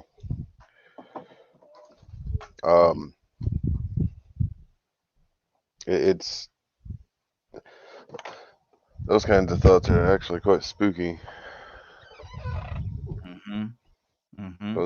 But I've been curious about them most of my life because the stuff I experienced growing up is why do people just stand there and watch and do nothing? Yep, that's been something I've been wondering about for a long time, brother. Tucson, what's on your heart? Well, hold on before you move on. But to me, what's worse is when there are people that are wanting to do something, make phone calls or do whatever they attempt to do, other than shoot the person themselves that's abusing the child and woman. You sit there and watch the person just deny everything, and it just continues to happen. So sometimes it seems like it's a double-edged sword depending on the situation. Tucson, what's on your heart, brother? Tucson, you there? Oh, we lost Tucson. Hopefully we'll get him back in just a minute. Now, Rico, everybody was talking about BET. The part I miss most about BET, and I got to be honest with you, man, the part I miss most about BET is free. That was my girlfriend, that boy. Yeah, free was something else. Yes, look at yes, Lord, yes, Lord. Big butt, baby hair, and a smile. Yeah. She was nice. Yeah, she was nice, man. And if I ain't mistaken, she left under some bad pretenses, right? Yeah, she did. Yeah, you got a little sticky at the end, therefore. But while she was there, man, hey, big butt, baby hair, and a smile, Leonard. That's the verbiage.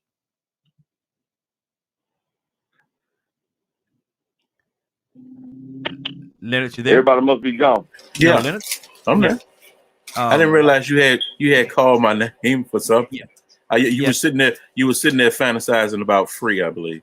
Yeah, I'm talking about that big butt, baby hair, and a smile. I don't remember all that. I know she's a beautiful lady though. But did she have all three of them? I think so. Yeah, I think so. Yeah, she really nice. But that's not the part I miss the most about BET. Okay, that's part of BET was something else, man.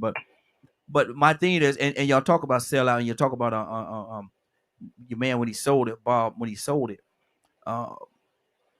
I think what that was, Leonard, because he moved on to something else. I think he have another channel now. He has lots of other projects.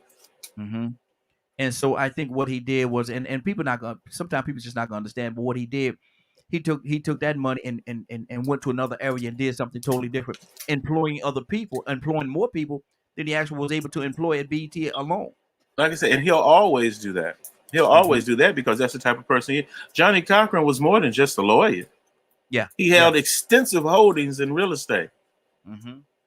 So, you know, a lot of people don't live off somebody else's dream. Now you sitting around and mad because of another man made a deal with what was rightfully his. Mm-hmm. That don't make sense. You know, if it wasn't for him and his legacy, who do you think it was for? Watching TV ain't no freaking legacy. Yeah. You what you got going for you watching TV? Mm-hmm. Nothing. Mm-hmm. He had $1 billion. Yeah. But for some reason, you think he should have sit there and entertained you, Mm-hmm. just so you could look at free. And he got through free in there. But see, and my thing is this: had he not sold it, you know, what benefit is it going to be to him or anybody else? Because now, like I say, he's actually benefiting other people by employing them, giving them jobs and stuff like that. Only thing you're gonna do is keep looking at BET. Right? People don't. And I guarantee you, when he sold it, people didn't stop looking at BET. They didn't stop looking. I always remind people don't go into business to satisfy you. Mm-hmm. Mm-hmm. There's the profit they're looking for from that business. Mm-hmm. And sometimes, especially for the community, I just listen sometimes and shake my head, because if your thinking is irrational, then your actions will probably be irrational. Mm-hmm. And these people who have all these, I'm trying to think, the word is going to come to me soon, because I can't think of any other word outside of covetousness. Mm-hmm. And I think sometimes a lot of us, you know, and maybe someone older can explain it to me. Now, why do black people think they own other black people's stuff? Man, that's been an issue forever, man. Because I know white folks understand what's mine is mine. Mm-hmm. They understand that. How you gonna sell our station? See, this is not our house because your name is not on the deed. Yeah, it's not our house. This is my house. Mm-hmm. So when y'all get to complaining about what Bob Johnson did, what part of that did y'all own? Yeah. All y'all doing is sitting up watching TV. Watching TV ain't a legacy. I remember Bill Cosby said in one of the episodes, he said he was talking to Theo. No, I'm sorry. He was talking to Vanessa. And one of the two, I can't remember which one it was. But they came to him, they said, "But Daddy, we rich." Yes, we ain't rich. Me and your mother rich. Y'all don't own nothing. You know, and even in the household, you know, he said, "Look, hold on. We're not rich. Y'all don't go to y'all ain't been working day in y'all life. You know, me and your mother, we're rich. Y'all ain't nothing." Donald Tucson.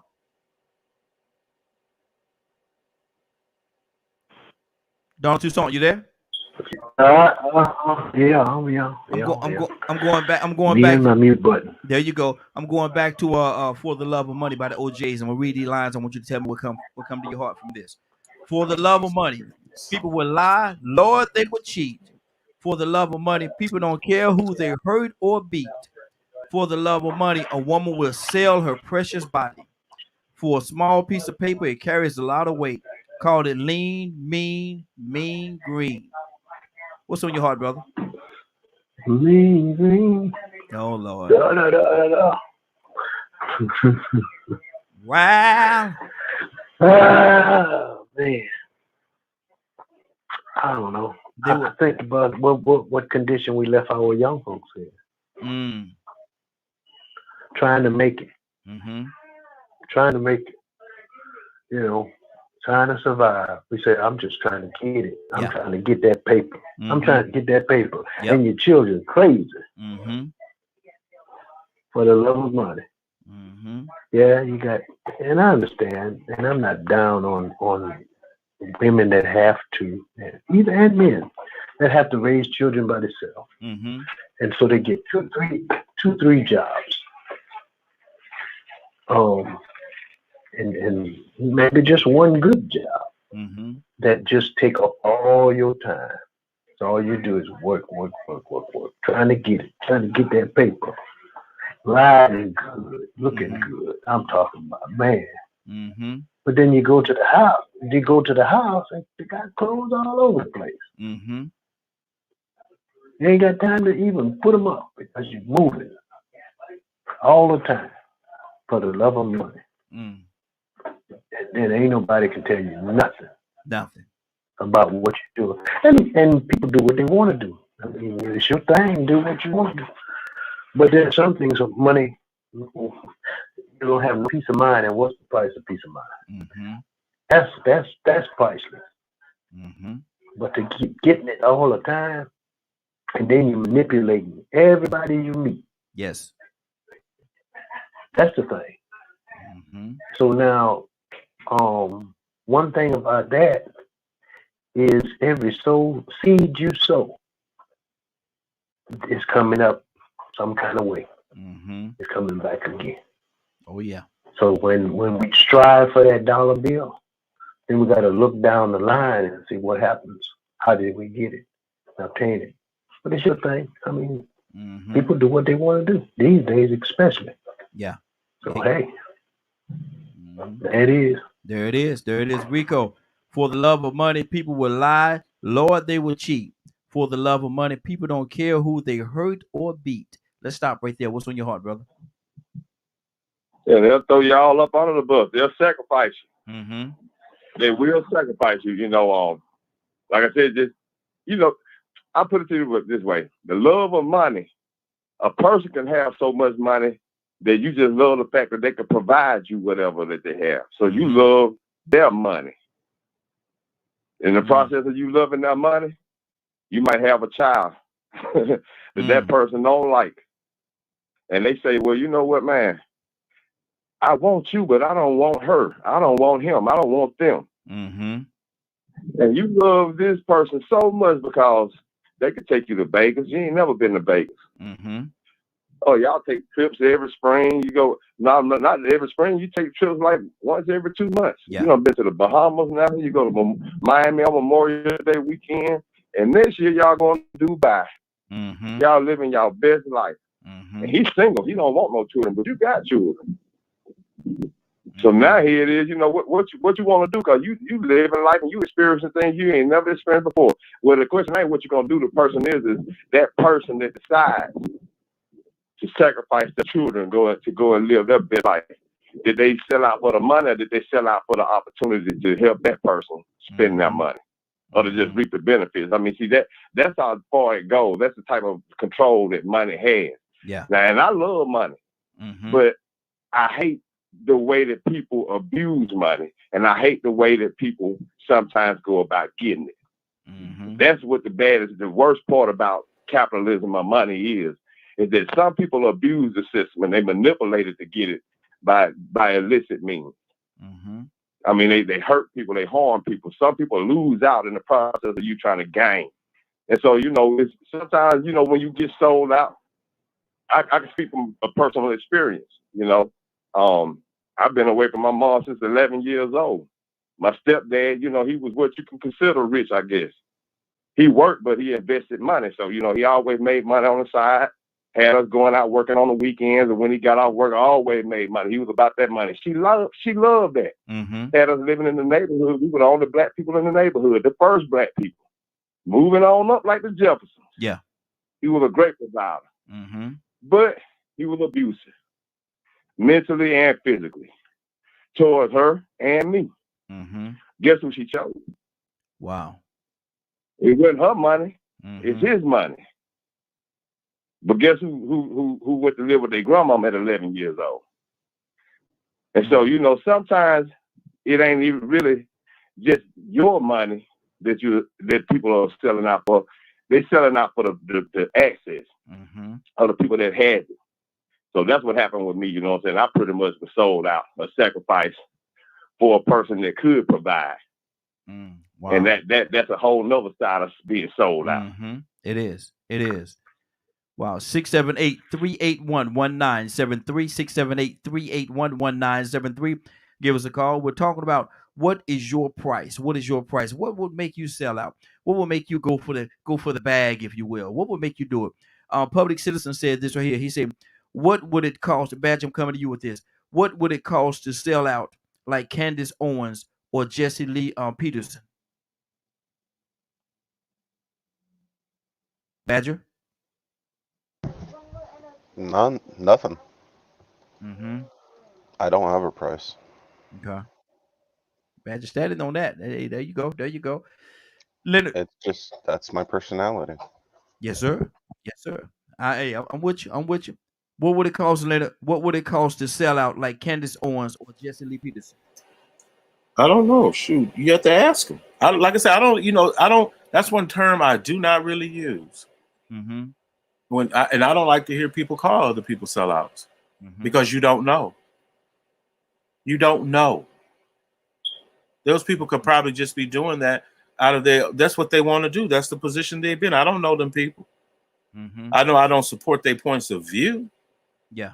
But I don't know why Candace Owens is doing what she's doing, other than the fact that that's what she wants to do. That's her position, isn't it? Yeah, it's her position, but is it by choice or because of the fact that she took the bag and that's what she have to do? Like I said, why would you say that? I mean, like I said, I don't know about Candace Owens, so I don't know. One of the things that I do know that is factual about her, she said that no black person has ever done anything for her. But isn't she the same one that Al Sharpton went and fought for when she was a young girl? Rico, isn't that the same one? Am I off base? I'm not aware of that. If that is true, I'm not aware of anything like that. She had what was the NAACP? I thought. Yeah. And she had the racist complaint. Yeah. And then when it about fought for discrimination. Her. Yep. She was like 15, and 16 years old. Yep. So, like I said, I don't know what that young lady issue is. I just know I don't support her point of view. I don't know where she come from or why she do what she do. Some people ain't selling out just because they don't agree with you or support what's common. Don't mean they sold out. All black people aren't the same. I can agree with that 110%. But at the same time, I think that because of who she is and what she says, some of her track record, I would say sell out to her. I would definitely say because I know there are certain people that just have certain points of view because of how they was raised. They think differently. But you don't have to. They don't have to sell out. That's who they are. I could grant that, but at the same time, for her to come along and say at a certain age that no black people has ever done anything for her and blah blah blah, and have this to be the same person that at 15 years old NAACP came and had to save her, and I think she got some money and all this stuff behind what happened to her. Well, that just looks bad on her. She looked like a liar. Look like wow. Yeah, I ain't never supported the chick, so it's because she don't sound like she got no sense to me. So I don't know. That other guy Peterson, I don't take him serious neither. Those are fanatics. So I just don't call them sellouts. I mean, because I don't know what the deal was. But everybody ain't selling out. Everybody just have different points of view. And that's very honorable for you, Leonard, not to call them that. But I'm gonna tell you something. I do. What they giving up? More than what they're receiving. I promise you. I don't know. Tucson, what's on your heart? Well, there are a lot of people that I disagree with that I can get along with. That I can have a conversation with. But some people's point of view, I just don't understand. How do you get that mentality? How do you get to the point that you feel that way? Everything that you are seemingly for, because I don't know what's in their mind or in their heart, really, the heart. How does everything that you say go against the grain? See, to me, because I have my personal view, the Candace, I just don't understand. I just don't get it. I don't get it. when you jump on the bandwagon of just craziness. To me, Mm-hmm. just like this guy Tim. Is it the one that said that this country has no, it's not racist? Yeah, Scott out of And I'm South saying to Carolina. myself, Yeah, Scott out of South yeah, Carolina. thank you. Yeah. I don't want, yeah, I don't understand that. Now that may be his thinking. I don't know what's in his heart. I don't know what's in it for him or her. I don't Mm-hmm. know what it is, but I just don't understand it. Mm-hmm.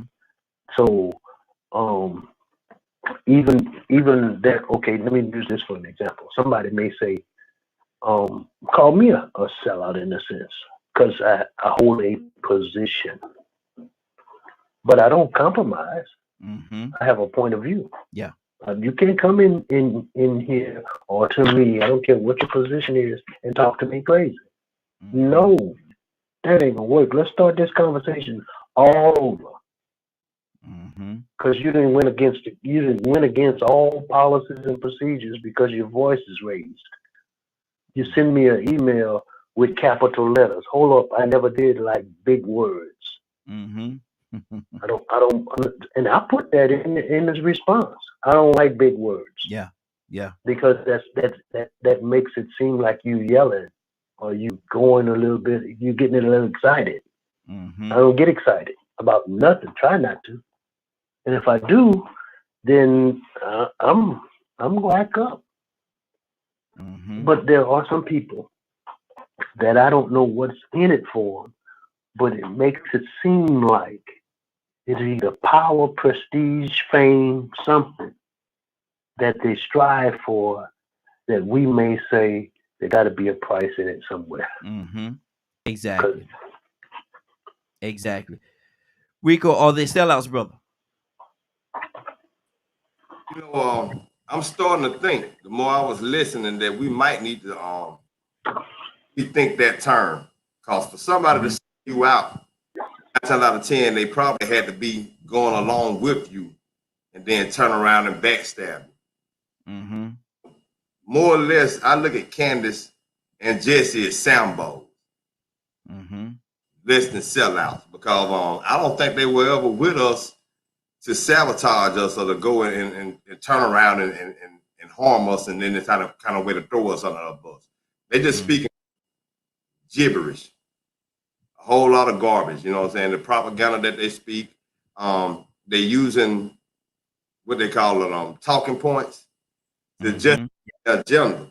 So they have an agenda, but I can't say they're really selling us out. They're being sambos and they're disrespecting our. I'm gonna say they're just disrespecting the culture. Um, they're not doing any kind of honor to the ancestors. They're actually doing the ancestors of the past a disservice by speaking on some of the things that they speak on or having the stance that they do. But as far as being sellout, the more I think about that word, somebody 9 times out of 10, most of the time, in my point of view, when somebody's selling you out, they were with you, and then all of a sudden they flip the script. Mm-hmm. They go and tell, look, they over there planning to march on y'all. They planning to leave. They fixing to go ahead and quit. They all fixing to walk out at the same time. You better start hiring some other people. People Mm-hmm. infiltrate you. They come and try to find out information and then act like they're all along with you. Then they go back and report to the opposite side. I think that's more selling out. Jesse and Candace are Sambo. Mm-hmm. Wow. What is Dash? Oh, that's the man in the house that went back and told on everybody. Boss, Mm-hmm. they out there talking about they want to learn how to read. Boss, they say they're gonna run away tonight. At midnight, you better get the horses ready. Mm-hmm. That's the Sambo right there. He just go back. They out there singing and clapping, boss. They Mm-hmm. having Yeah. a good time, boss. I think them niggas a little too happy. Yeah. Yeah. Wow. Happy Is buzz. yeah, exactly. Is state would you put Stacey Dash in that category? Oh man, yeah. She tried to come back though. Yeah. Yeah. Yeah, she tried to come back, but yeah, she went there. She definitely went there. Mm-hmm. Good deal. Good deal. We got a caller here. Let me see. Let me get this caller. Caller, what's your name? Where you calling from? Good morning. This is Bishop. Good morning, Bishop. How you doing? Man, I'm doing great. Let me ask you a question. We're talking today about what is your price. Let me ask you this, Bishop. Now, Bishop, I hope you answer this question right. I'm gonna pose it to you. I hope you answer it right, Bishop. Now, listen. There's $150,000 on the table. Me and you hanging out, and we go to this spot, and there's $150,000 on the table. You say, man, that's a lot of money.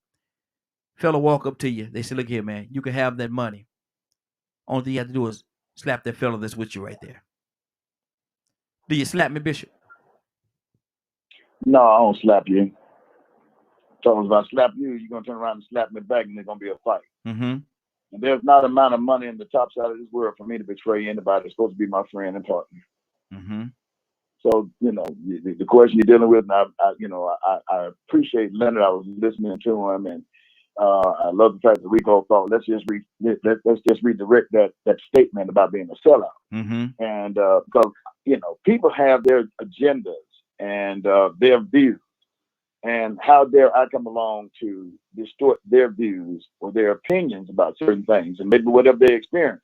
As Leonard said, maybe this person grew up this kind of way. Mm-hmm. If they didn't, it's the people that they hung out with.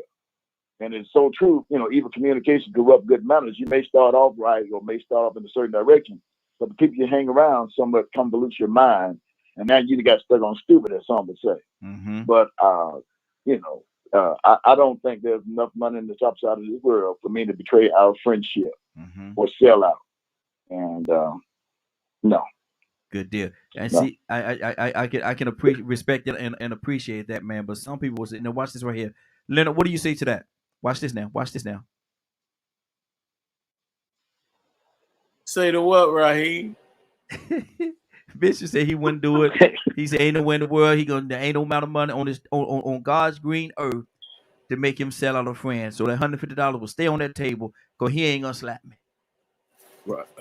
Bishop, if I'm with you, I offer you 75-25 split. Don't break my jaw, but go ahead, take your best shot. Ain't no sense in us not making this money, Bishop. Is what I'm saying. They look him in the face, Bishop. I'll be all right. I will be here. Pray for me. Go ahead, Bishop. Slap me with your left hand and pray for me with your right. I don't say it about all I need to say, so that jaw don't even really need to work all the time. You know what I'm saying? I ain't even gotta talk no more tomorrow, man. I ain't got. You know, I like the way Bishop said it though. Mm-hmm. In the beginning. It's about betrayal. Mm-hmm. Yeah. You can't betray me if you never were with me. Mm-hmm. We don't have a relationship. Mm-hmm. And skin color sometimes don't work. Yeah. It just don't, because you can look at somebody, they just as black or whatever, but they simply weren't raised the same.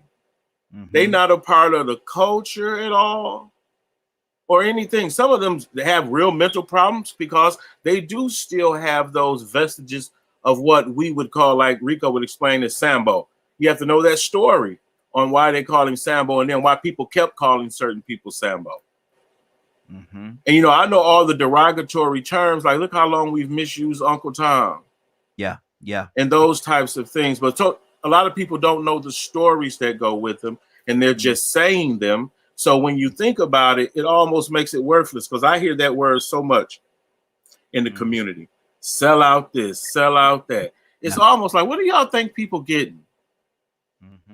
Because I've been out here for years, and I've never gotten a dime for anything. So it's about who you are. There are some people who, like Rico say, for some reason, they go tell whenever you try to go free. Yeah. That's just them. You know, you can't never trust them. They never were with you. You know what he gonna do. That's why you don't say everything around him. Yep. So, you know, I think when we say sell out, we really need to understand, okay, what was the deal there? Because if you're going to call somebody that, which is very derogatory to me, that's why I don't call people sellout. I'll call you something else before I call you a sellout, because I have no knowledge of that information. I have no knowledge. So you You know, rather I know call some people say if you get a regular job, they used to call you a sellout, homie. mm-hmm. So you rather call them a mother foot rocker? Yeah, that would be that's a better word.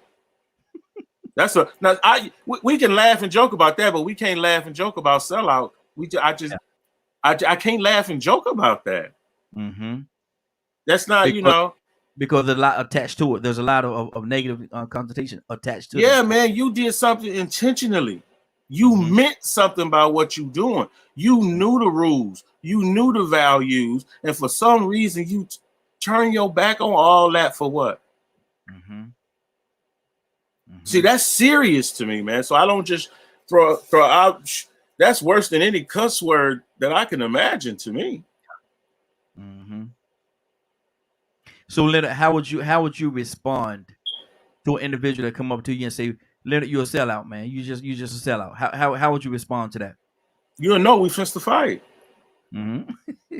No, I mean I turn it on and off like a light switch, Yeah, cuz I'm with you. for I'm with you. real. Mm-hmm. I'm with you on that. For I'm real, with you. tell me what you mean, though, because you say it a lot with just that little phrase. That Mm-hmm. little sellout phrase is about to get you tore out the fray. Explain Exactly. yourself. Mm-hmm. Look at it. You better stop talking and start talking about what you need to be talking about. Because right now, this conversation done took a turn. Yeah, it's This. gonna get hostile real quick Mm-hmm. because Mm-hmm. that's vile to me. Mm-hmm. That's So I good. don't just throw it around like that. That's a little serious. I'd rather you call somebody an N-word than that. Mm-hmm. Wow. Wow. Let watch this. Watch this, Bishop. I'm gonna go back to you for a second. And Rico coming to you after that. Now you got we spoke about what actually the public citizen asked about Candace Owens and Jesse Lee Peterson. Now you got both of them. You got both of them is in one. Jesse's in one hand, and Candace is in the other hand. Y'all they about to fall over a ledge. You have to save one of them. You got to save one of them, Bishop. Which one do you save? Which one do you let fall? Well, and I'm gonna be honest. You may not like my response with this one because if you got people like those who you just called the name, Mm-hmm. and you say I have to save one of them, why do I have to save either one of them? And if they are the kind of individuals that have different agendas or underlying agendas, they may try to pull me over with them. Mm. So, I have to stand back and look at it, in a manner where should I or should I not? Mm-hmm. Everybody smile in your face or act like they're in distress. Oh God, man, don't even get me started. They're not Come really in on, distress. Mm-hmm. preach, Bishop. They're trying to get you and Wow. set you up. Mm-hmm. Mm-hmm. I'm glad Bishop went So first. that's what go ahead. No, he What? said he glad. He said he glad you went first on this one. Go ahead. Yeah, well, I mean, I'm telling the truth. I mean, Mm-hmm. you asked the question. I look at people, man. You talk about deception and betrayal. You talk about, turncoats. You talk about selling out. There are so many people that sell out, man. My life experience will tell the story, bro. Mm-hmm. But if I can share this, and I'm gonna make it quick. When I was in the military, we were on the field maneuver, and the commander gave me a grenade to throw, and it was nothing but a smoke grenade. And I told him, sir, the wind is blowing, extremely heavy. I don't think you ought to do it. He said, throw it anyway. When the whole field caught on fire. Mm-hmm. And, when it came down to an internal investigation and the major called me into his office to ask me what happened, I just told him, I said, well, I threw a grenade and the field caught on fire. And I never did go to the full extent of the conversation I had with the commander, but I left it generic enough for him to understand, all right, yeah, something happened, but what? At the end of that conversation, the major said to me, man, I wish I had more soldiers that stood up for their commander like you did, because you didn't give us nothing in order for us to court-martial him. Well, I didn't want the man to get court-martialed, but my commitment was to my unit and my commander, and he was a good commander. Mm-hmm. So at the end of the conversation, I got a company grade level Article 15 because I was the one who threw the grenade. Wow. And I'm like, that's only in the company now, so it's not on my permanent record. But my commander said to me, he said, Adams, thank you so much for your support. And then he recommended me for OCS. man. And that's how it works a lot of times, because in that very same situation, you know, just being trained, I've had a lot of Article 15s. A lot of Article 15s. Never could get to sergeant for that very reason. I don't care what y'all doing. What I'm not going to do is this right here. So if I got to do extra duty, I'm going to do it. If y'all take all these stripes, I'm going to still be a man regardless. Call it what y'all want to call it. Whatever rules y'all playing by in here, I don't get down like that. So if need be, we can go our separate ways, because it can't be anything less than the fact that I was an exemplary soldier. I have an honorable discharge. And let me tell you, my whole time in, it was hell. For no fault of my own, falsely accused of things I did not do, and just circumstances just were circumstances. But I never was less than a decent soldier. It's not like I did anything wrong. It's that I didn't go along with the plan and the agenda, because it wasn't righteous to me. See, I'll go to jail for that. We made a lot of comments on here about the military today. It's still the best thing I've ever done in my life. Wow. With all its horribleness, still the best thing I ever done in my life. Do you still have camaraderie with anybody that was in the military with, Leonard? Oh, they're my friends for life. Wow. I mean, friends for life. And one thing about it, when you come out, you forgot how simple regular men really are. When you used to cast with just with top level discipline, it's about the mission first. Racism ain't involved. You just got to get it done. You got to do what you got to do. That's what it teaches you. It teaches you not to fall to pieces every time something don't go your way. You rest when it's over, but you ready all the time. So either you have to have values. I had values which kept me alive in a lot of situations, from being locked in people's jails, because I had to defend myself, because wasn't nobody defending me but myself. So when we say sellout, man, y'all be careful. Stop saying that if you don't know what it's costing somebody. Cassandra, welcome back, sis. How you doing? How you doing this morning? I'm good. Cassandra, I got a question for you.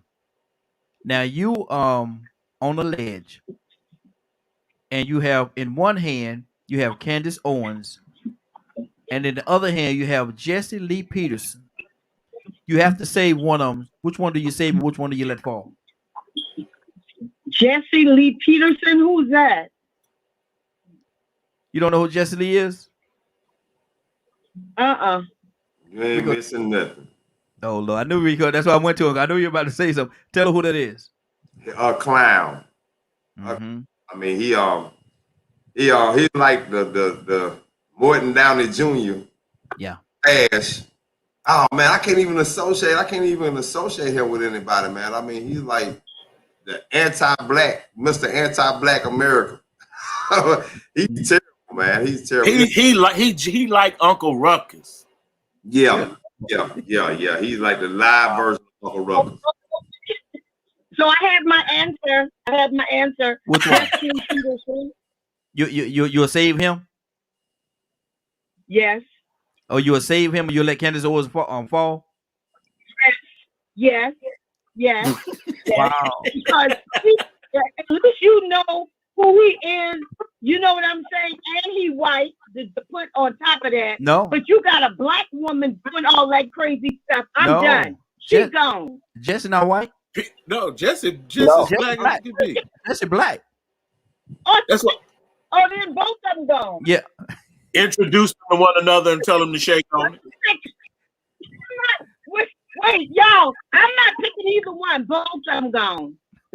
Ain't seen nothing. Yeah. Jesse black. I ain't saying to nobody. Everybody. Look, them kids say everybody. Everybody go. Exactly.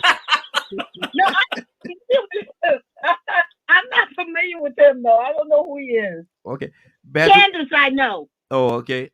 Lord. Badger, which one you gonna drop and which one you gonna save? Say that again. Which one you gonna drop? Which one you gonna save? One of them have to fall to their death, and you have to save one. Which one you gonna And save? who are these people? Candace Owens and Jesse Lee Peterson. Don't know them really. They anti-black people. Anti-black people. You spoke about Candace Owens a couple of weeks ago, Badger. Yeah. Oh, that Candace Owens. Who's the other dude? Jesse Peterson, the same one Rico just described. The ugly version. He's just the ugly. Yeah, a male version of her. Yeah. Except for he old. He's not as cute. Not as cute. I would honestly try to save them both, hoping that maybe it would cause them to wake up. Mind your business, Badger. Just mind your business. Let them people go, man. That's against my personality. Sorry. Text me first or something. Don't just come on, man. 2 You points should is get 2 better and ask me points. questions 2 like points this. is 2 points, bro. You got to get these points, bro. Lord Jesus. Rico, which one you saving, brother? In all actuality, man, you know, I'm thinking like Badger. You know what I'm saying? That'd be hard for me. I know. I was gonna, you know, to crack my little joke. I was gonna say, you know what I'm saying, Candace might have a little baby, had a big butt. She'd have had it cut off. Hey, I could save her, lock her up in the house, and she'll be some. I can't use Jesse for nothing. No way. He won't be nowhere better, no asset at all. But, I might better use him for bait. Rico, look here. Do it with me, Rico. Here we go. Do it with me. You ready? Ready? I rebuke you in the name of Jesus. I rebuke. I'll be right back. Let me go find somebody white. Hey, you know, I want to hit on what Bishop said though about betrayal though. I mean, because really and truly, that's the determining factor of what a sellout is. Loyalty. I kept saying loyalty earlier about people being loyal to the wrong people. Yes. So they'll sell out those that they should be loyal to, or that they should be dedicated to. When you're talking about being dedicated, you start talking about being a team player, teamwork. You know, when you have somebody betray that structure, betray that organization or that place, then yeah, that's when you could really call them a sellout. Then, so you know, they came up and said that because I couldn't. You know, sometimes I can't come up with the word. I think I'm suffering from Asperger's too. I can't come up with the correct word to describe what I'm trying to say. But when he came in and said that betrayal, I'm like, that's it right there. That is that determines what a sellout is, because a sellout, they got to sell you out. Right. They got to sell you out. They got to betray you. You know what I'm saying? They had to show their disloyalty for them to become a sellout. So, you know, I'm glad he came in and said that, because the more I thought about it, I was like, well, you know what? We got to rethink how we using this word, because you got sellouts and you got sambos, and some sambos ain't selling out nothing. They just talking crazy. Yeah, exactly. Tucson, which one you saving? Which one you letting fall? Unfortunately, you know, I had to read up on the Patterson guy, and when I saw that he was a commentator and pastor, I go get Candace.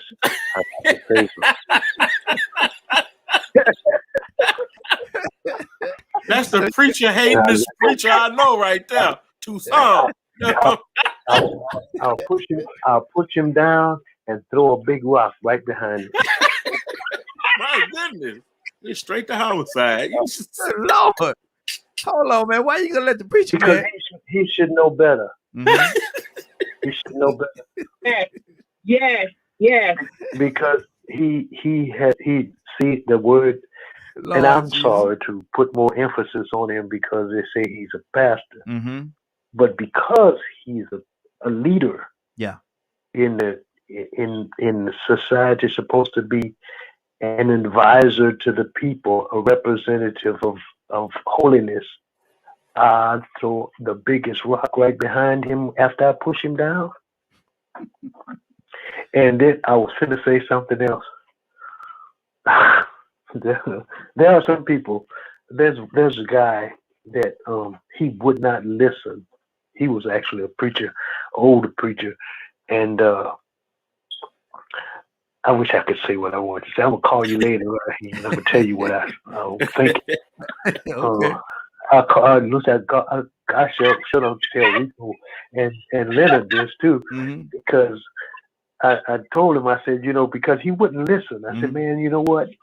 When you die, I want to be the last person to leave the grave site so I can pee on your grave. Good Lord. Where Donald going today? God almighty. Donald just straight in. He ain't no look. That's what it is, man. Look at here. Donald. Man, did you sleep well last night, brother?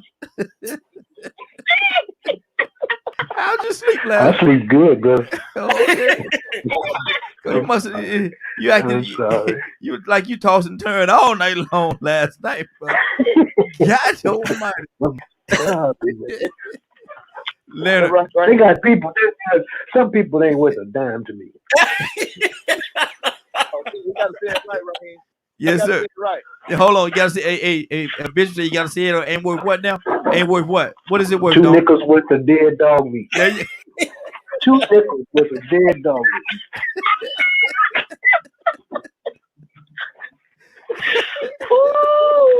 Boy, Lord, shit, boy, look Y'all at have to say. Y'all.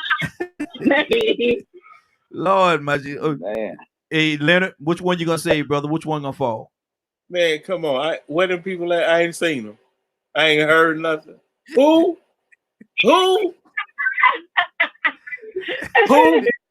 Introduce them to one another and tell them to shake on it. And so they go fall. Lord, y'all man, I want to be Rico. I want to be Badger. Mm-hmm. Yeah. But I'm not going out of my way to say the devil. I'm not gonna do it. Mm-hmm. I'm sorry. I'm not. I'm just not. Now, if I need them 2 points. I need them 2 points. If y'all listen to what he just said, you can say you're gonna introduce them and let them shake on it. So when they shaking, they falling. I'm not even gonna tell nobody Tucson even picked that rock up and did what he did. Mm-hmm. Because I don't care for them 2 people. I really don't. They're not teammates, bro. They're not on my team, man. They play for the other team, bro. Exactly. Rico, you was gonna nothing say personal. Lord. You know, I don't mean to interrupt, but I just thought of something funny. It's very ironic for the shirt I'm wearing today, of the topic that we're actually talking about. What shirt you wearing? Oh yeah, okay. I don't know if y'all can read it or not. The more I see, the less I talk. The less I talk, the more I hear. And it goes all the way back in circle. Good deal. Hey, back there. And it's See, that's why I have the camera off, because he can't focus on his schoolwork. Oh, okay. And one of the people I was very intrigued with, who made her little mark in history, and we really need to look at it because something happened, and it happened in public with Omarosa. Omarosa has everything on paper. Boy, she looked like she was fun. She was beautiful. She was smart.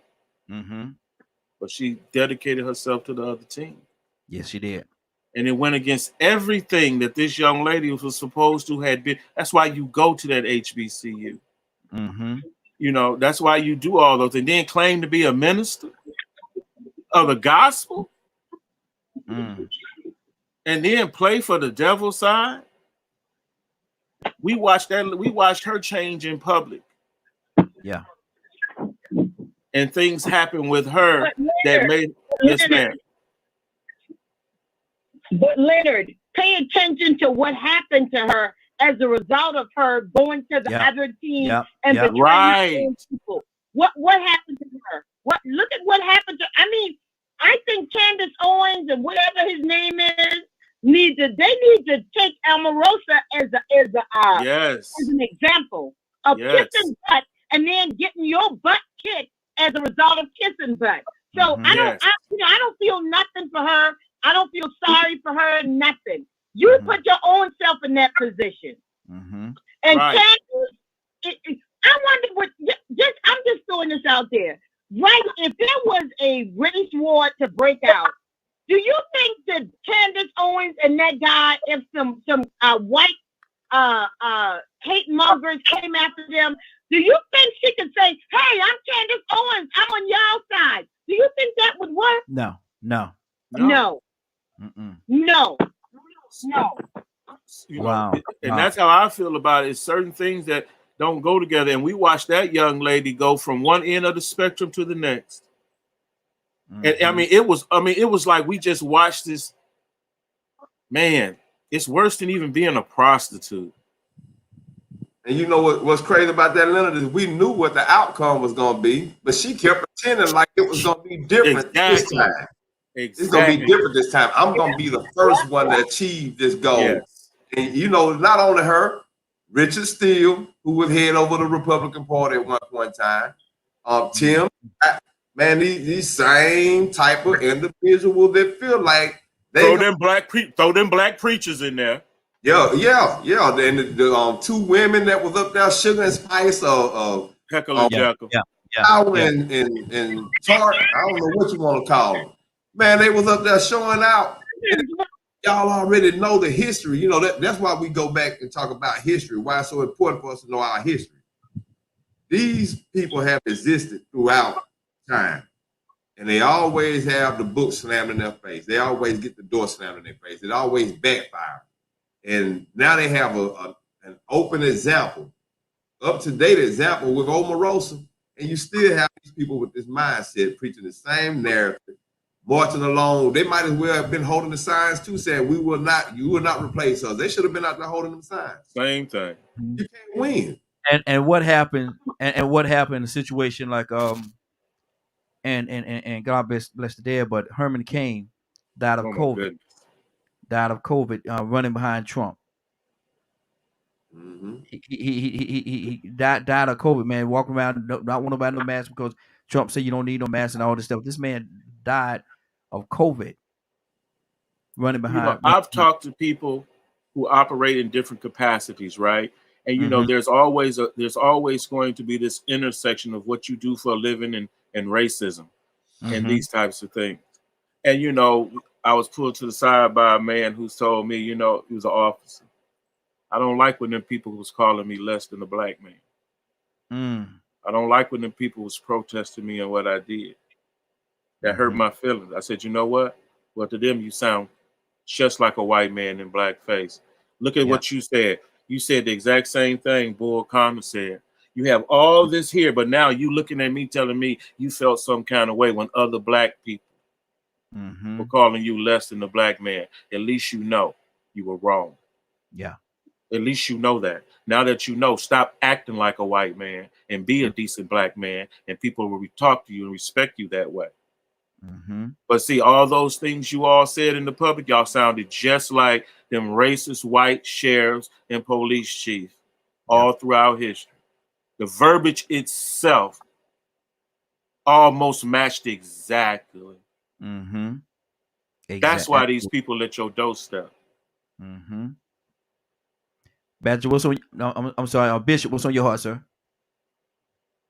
Man, I'm just listening to the conversation to the fullest extent, man. There's some great remarks being given. And, I went and looked at this Jesse, Lee Peterson, and that's an ugly dude. And I'm like, he's scary looking now. He's scary looking. He got to go. And it looked like he got bit by a zombie on him. He got bit by a zombie. Stop putting on his face. That was it.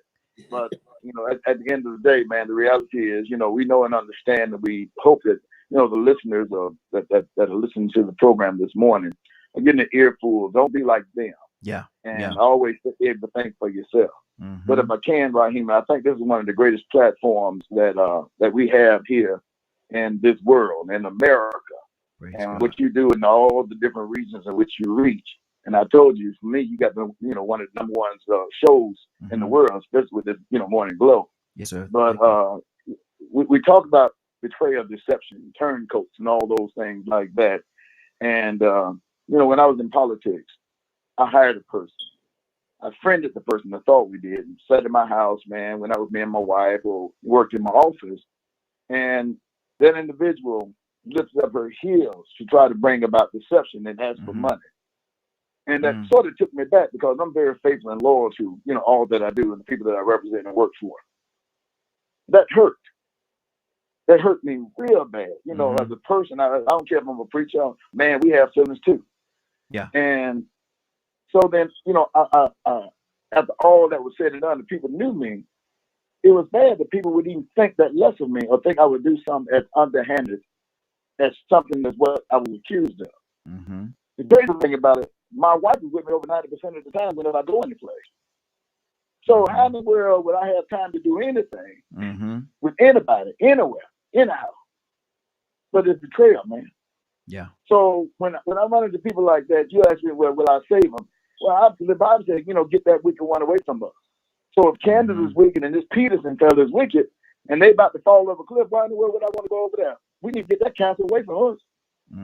We need to eradicate any cancerous individual. I'm not saying go kill them or wish them dead. I ain't saying that. But we ain't got no business keeping no company with them. Yeah. Yeah. When the book already told me, Greg, save yourself. So I got to make sure Greg is in a good place. Because if Greg gets in a bad place, physically, mentally, whatever the case may be, I can't help nobody. So I got to keep my mind right. Exactly. And this is what you're trying to instill in us. I believe this is what you're doing.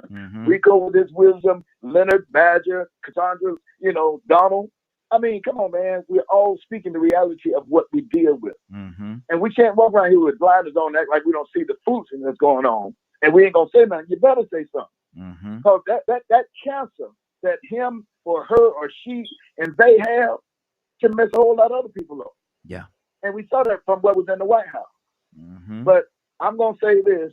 I appreciate you. Praise you God. said something to me last night. And you remember what you said to me? Yes, sir. That I was going to run for governor. Yeah. You remember saying that? I do. Yes, sir. Well, I had to make a decision, and I received the calls, and I put something in for the Joe Biden administration. And I'm so glad that I had that opportunity. They reached out. Someone from his office reached out. And I was fortunate enough to submit my package to them. But I don't live in Washington. I live here in Georgia, DeKalb County. Yes, sir. I was the DeKalb County Commissioner. So today, I will be declaring my candidacy, and I'm running for office again in DeKalb County. That's good. That's a good There you fact. go. There you go. Yes, sir. All right. Yes, sir. Look at God. Look here. We had a conversation about that a little while back. You had a conversation. We ain't gonna get into all that, but we had a conversation about that. So yeah, praise God. To God be the glory, brother. Absolutely. Absolutely. Yes, and look here. Man, hold on. Y'all didn't hear what that man just said, did you? Okay. Donald Toussaint. Yes, sir. I'm gonna ask you a question. We're going to get on out of here. We got 58. We're going to get on out of here. But listen, now Bishop said that's an ugly man. Rico say Rico say he got bit by vampire. What'd you say, Rico? He got bit by what? Zombies and vampires. You look dehydrated like what's a vampire in Brooklyn? Exactly. So, I'm gonna ask you this question: How do you fight somebody like that? How do you fight somebody that's ugly, man, and ain't got nothing to lose? How do you fight them? With a brick, can't do no damage. Lord, did you hear me? I heard you say with a brick. I heard you. Yes, sir. Yes, sir. You can't do no damage. They ain't got nothing to do. If a person already ugly, man, they ain't got nothing to lose, man. So they going all in. They going all in, bro. Before I know we out of time, but I got to clarify something now. Uh-oh. Everybody is important. Everybody. And we can't look over people. But I really mean that there are some people that they represent a Judas spirit. Mm-hmm. They they've learned and they've been taught, even taught the ways of righteousness, and then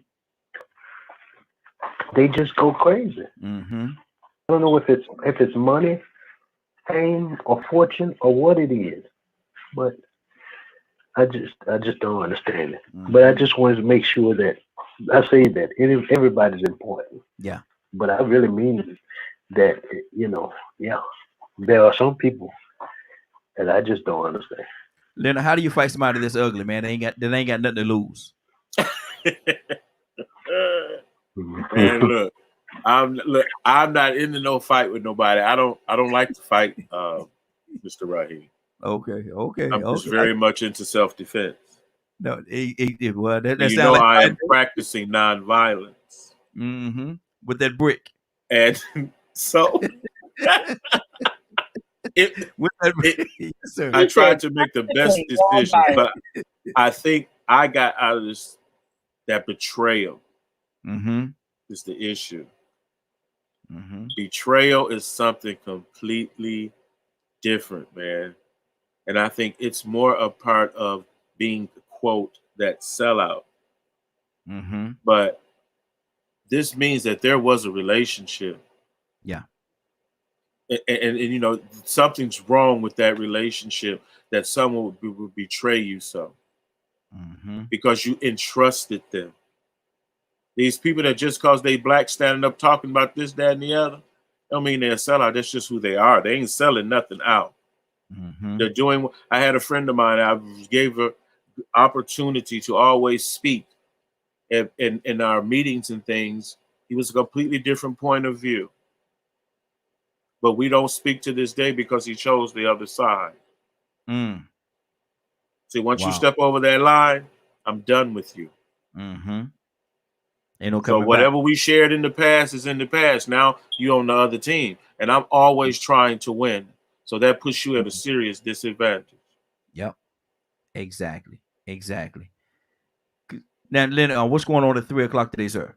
If you did not get a chance to listen to this show in its entirety, you can log on to www.dkmmediagroup.com at 3 o'clock Eastern today. Good deal. Hey, Governor, pray us out, sir. Boy, I tell you the truth. Heavenly Father, we come before you this present hour. Thank you, Lord God, for all that you do and have done. Thank you, Lord God, for DKM Media Group and Associates. Thank you, Lord God, for Raheem and this platform. We do hope and trust and pray, Father God, that the words we speak will be edifying to those that listen. Lord God, we don't want to bring in the biasness, but we do want to be able to open up the understanding to those who may be void of that particular understanding. We ask, Father God, if you would bless those that are on the bed of affliction, those in the hospital, those who are suffering from COVID, and those who have lost family members because of COVID, or any other manner of illness and or disease.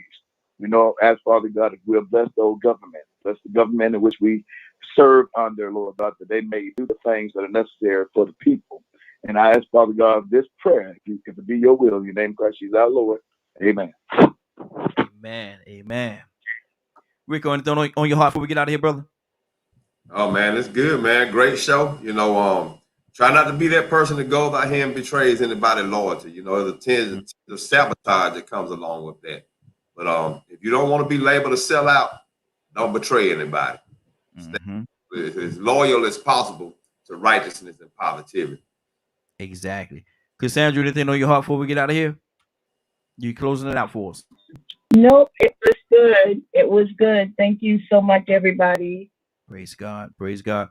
It is now 10:04. I want to thank everybody for joining us. And more than that, I want to thank you for allowing DK Media Group and Associates and the Morning Glow for being a part of your day. It is now 10:04. You're about to exit the Morning Glow. But before you go, I want you to do me two favors, if you will. One, I want you to continue to pray for us because we're certainly praying for each and every one of you. Number two, why this is real simple. I want you to go out there, find somebody, and give them a hug because you never know. It could be the only hug that they get, or it could very well be their last. Love you, and ain't nothing you can do about it. Have a great day and a better tomorrow. Now we shine some of this light on you from the Morning Glow. Take it out there into this wicked and cruel world that we live in, and let your light so shine. You all have a great day. If you get an opportunity to give somebody some love, you just might find some love in return. Won't that be a beautiful thing? Love you. and take care of each other. Have a great day.